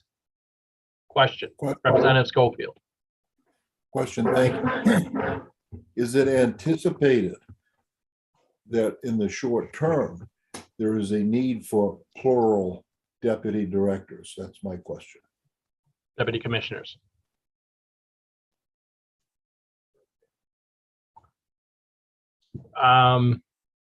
Isn't there another deputy commissioner in the budget we just did? Yes, that's correct. So there will be 2 deputy commissioners. Representative Schofield, you're muted. Is there, I should have said, beyond what we have put in, is there in the short term anticipated a need for more deputy commissioners? I'm curious about the plural. When we have plural, it sort of leaves it open-ended. I'm just concerned about that.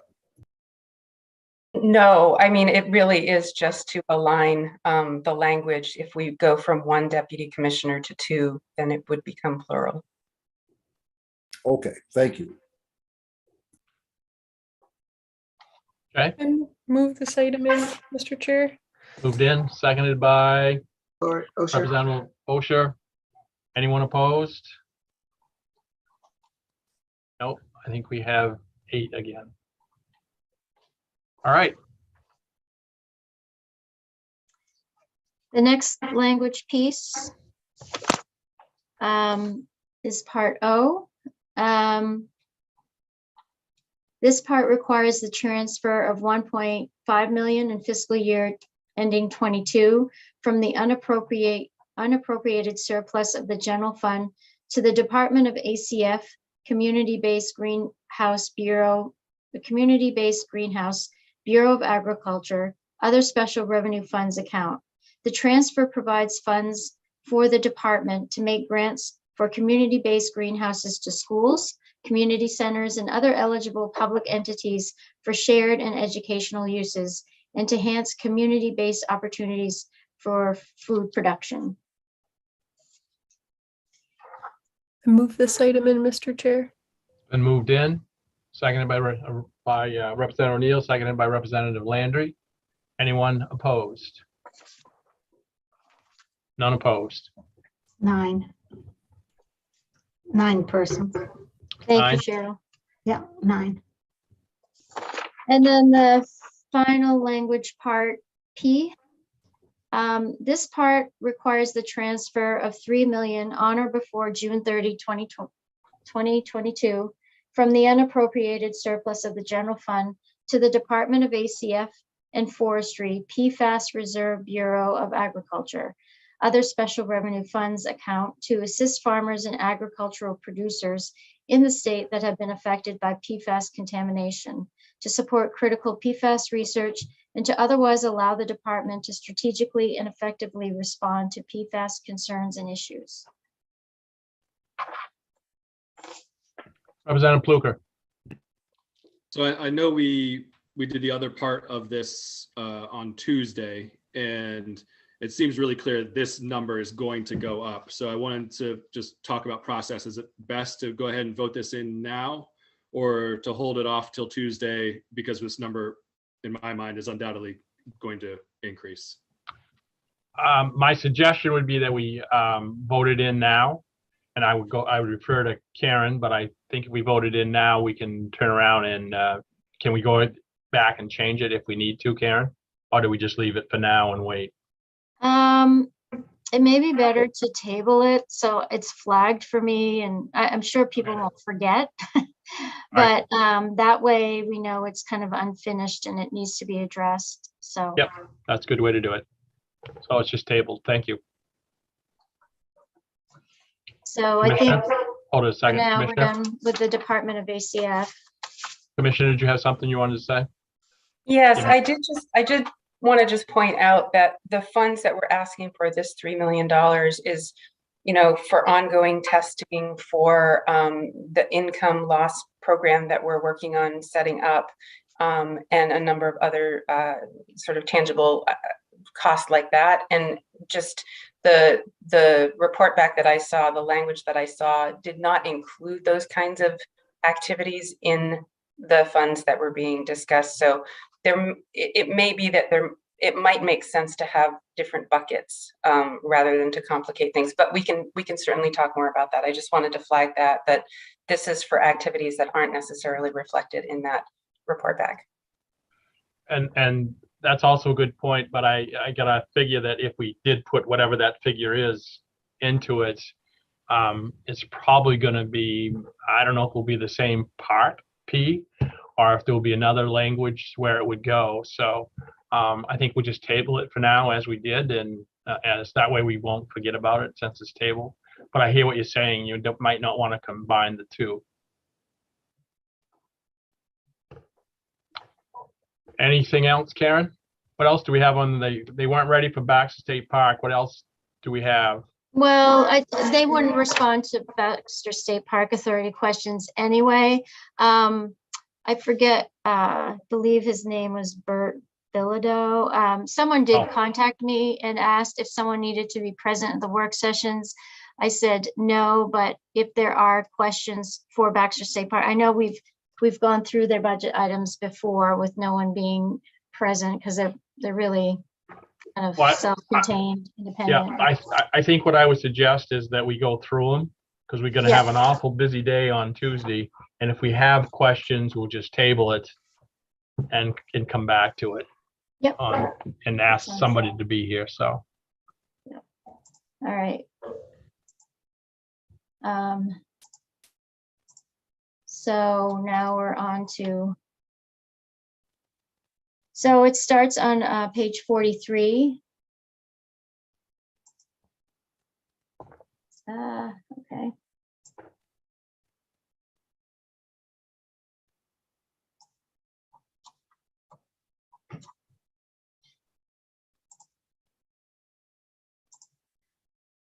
So under Baxter State Park Authority, the first initiative, reference number 249, provides funding for increasing the weeks of one seasonal Baxter Park customer representative position from 24 weeks to 30 weeks, one seasonal Baxter Park customer rep position from 27 to 30 weeks, and one seasonal Baxter Park customer rep position from 24 to 25 weeks to ensure sufficient gate coverage and enhance access for visitors and provides funding for related all other costs.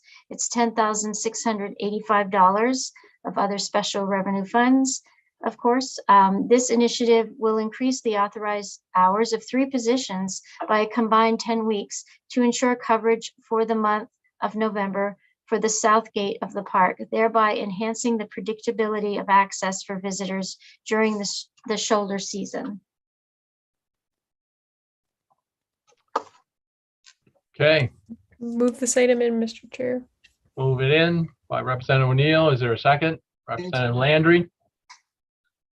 I see a hand up from Rep. Schofield. Representative Schofield. Thank you, Senator Dill. I think it might be good to remind the committee what the special revenues are for Baxter Park, that it's not general fund supported. Someone could just go over that briefly.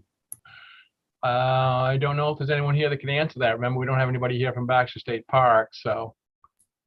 Oh, I mean, okay. I mean, we can ask somebody to come in next week to explain that. Or we could ask the commissioner or Amy just to explain the difference between other special revenue and general fund. Would that be sufficient? I think it might be helpful for some of the new members to understand that. Yeah, thank you. Okay, Amy, could you explain the difference between general funds and other special revenue funds for us?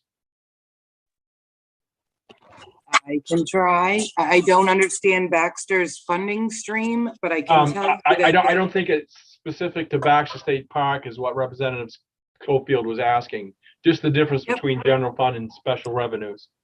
So general fund is just that. Other special revenue also is referred to as a dedicated funding source. So on the state books, that is a particular funding source that there's a revenue stream that comes in.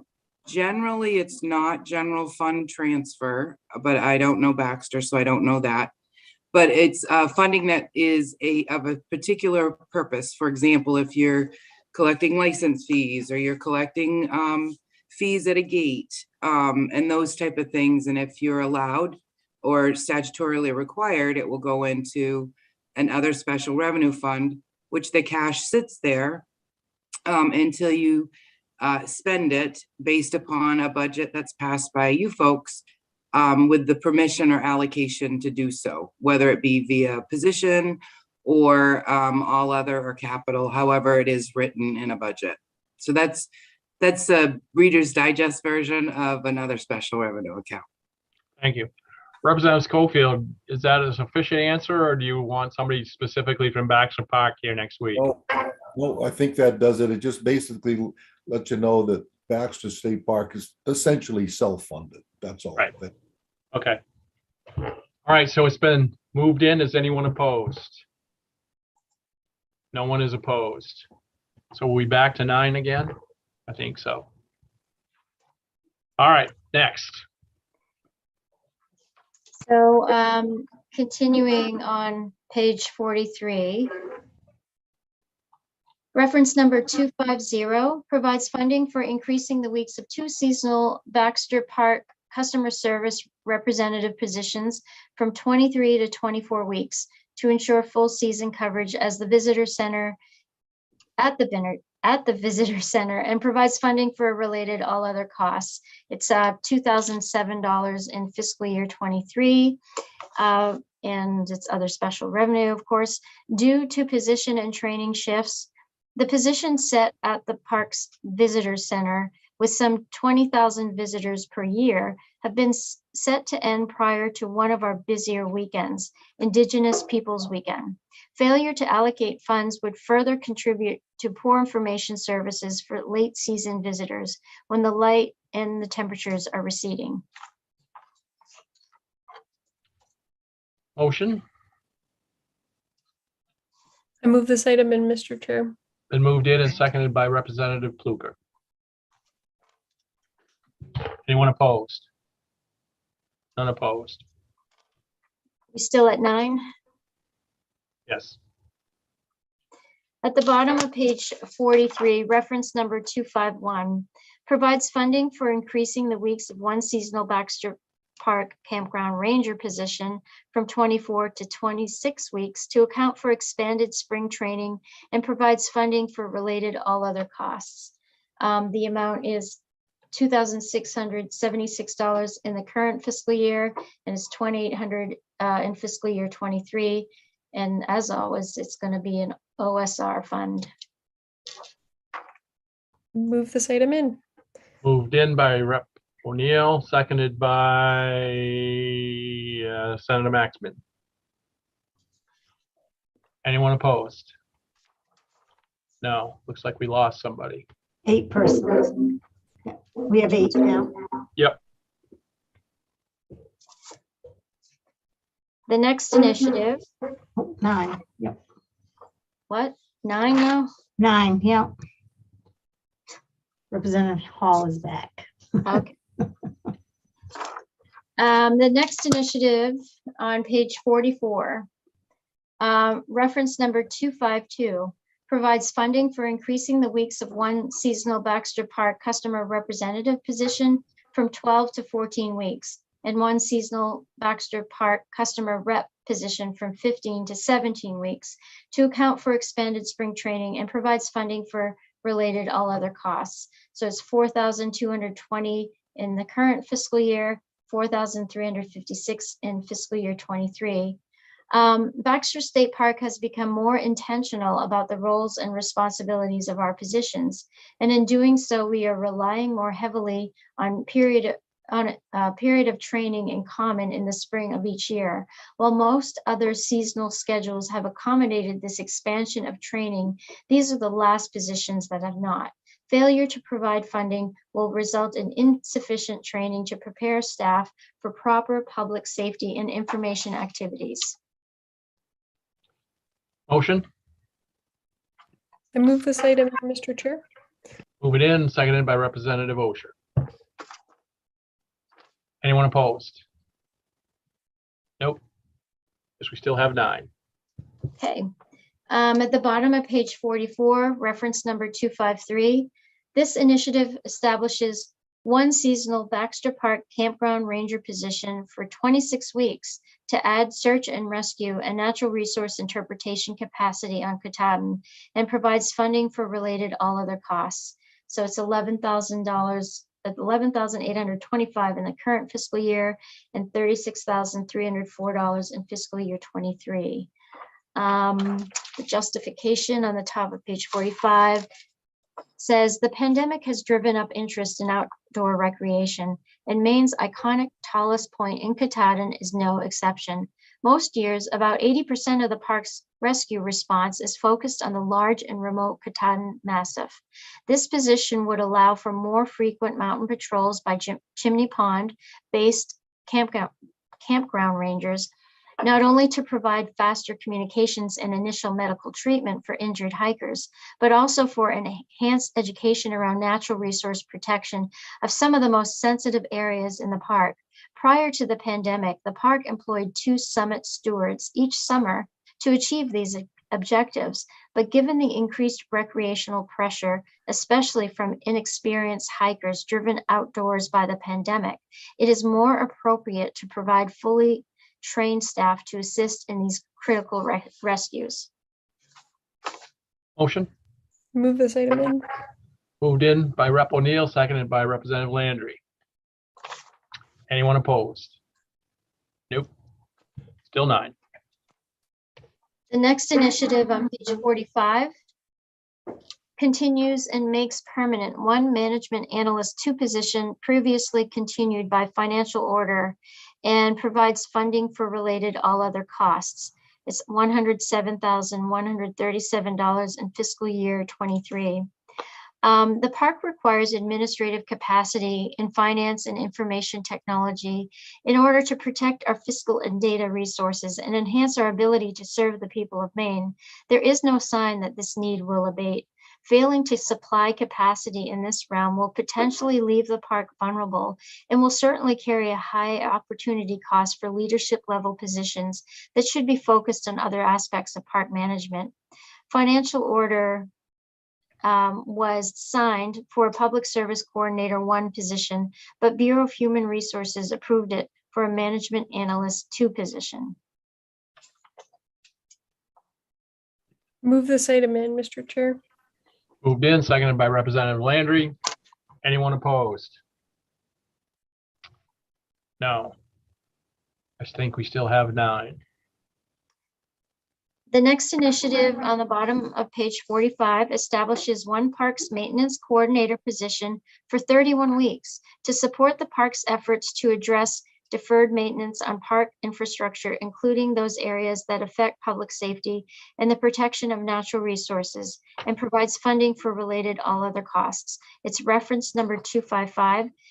It's $15,830 in the current fiscal year, $51,161 in fiscal year 23. And again, a reminder, it's all other special revenue funds. The justification says this position will help the park to gain ground on deferred maintenance, enhance public safety, and reduce park personnel costs. Our lean 4-person maintenance crew maintains over 300 buildings, 150 plus miles of gravel road, a fleet of more than 45 trucks and snowmobiles, off-grid power systems, and an extensive radio communication system. The difficulty of this maintenance load is compounded by a busy visitor season, which runs concurrent to the maintenance season.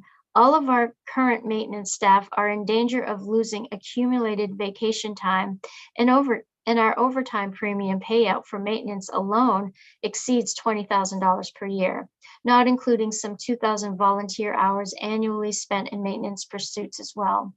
Failure to allot these funds, which are other special revenue funds, to the park and do not affect other agencies, will have a negative impact on Baxter State Park.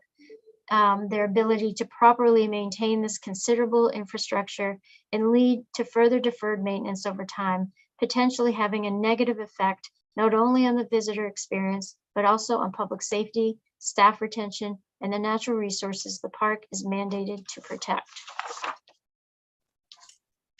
Move that in, Mr. Chair. Been moved in, seconded by Representative Landry. Anyone opposed? Seeing none. So we're done with Baxter State Park Authority.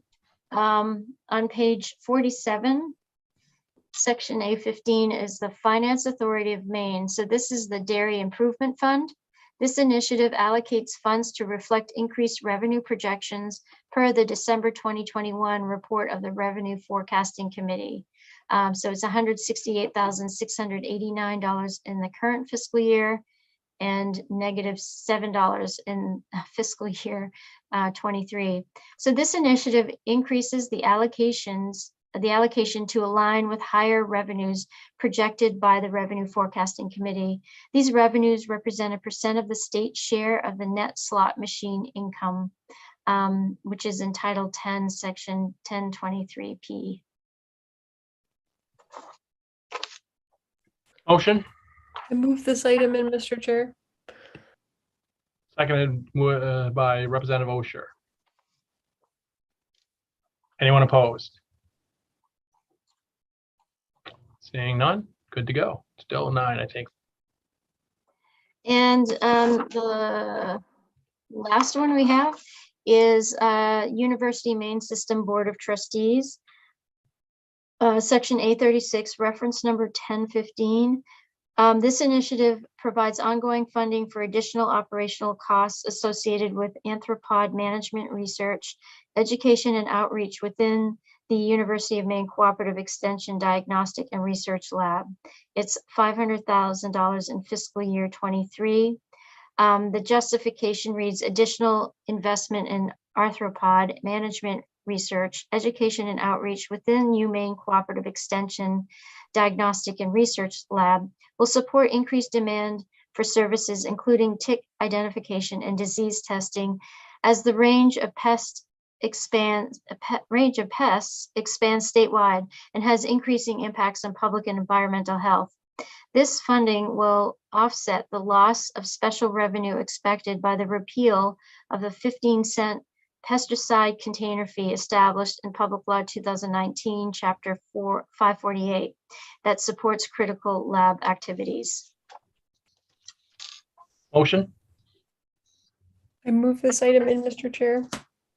Moved in by Rep. O'Neill, seconded by Representative Osher. There's only 8 now. Oh, Representative Schofield's back, so there's 9. Thank you, Cheryl. You're welcome. All right. So we're good till next week on this. There'll be 3 or 4 or more initiatives probably we'll be looking at. And we can go from there, see where we are. Questions, Representative Pluker. One thing I did email Karen about adding a position similar to the one that's in 856 into the budget. And so hopefully we can discuss that on Tuesday. I've also heard from different folks who might be interested in that conversation that we began with the food insecurity funding. There's been some developments. Would it be helpful on Tuesday to hear from some of the private organizations that are working with those funds as we have that conversation? The only thing I would say is I can't guarantee it's going to be Tuesday. Okay. And the reason why I say that, we have 3 public hearings that day. Yeah. And we don't have any more time, and we may not get any more time. So we may have to go right into work session from public session. So we may be looking at this on Wednesday. So I guess I would tell you that Tuesday or Wednesday it is probably the best we can do at the moment. And I'll let them know. It would probably be Maine Farmland Trust or somebody like that. Yeah.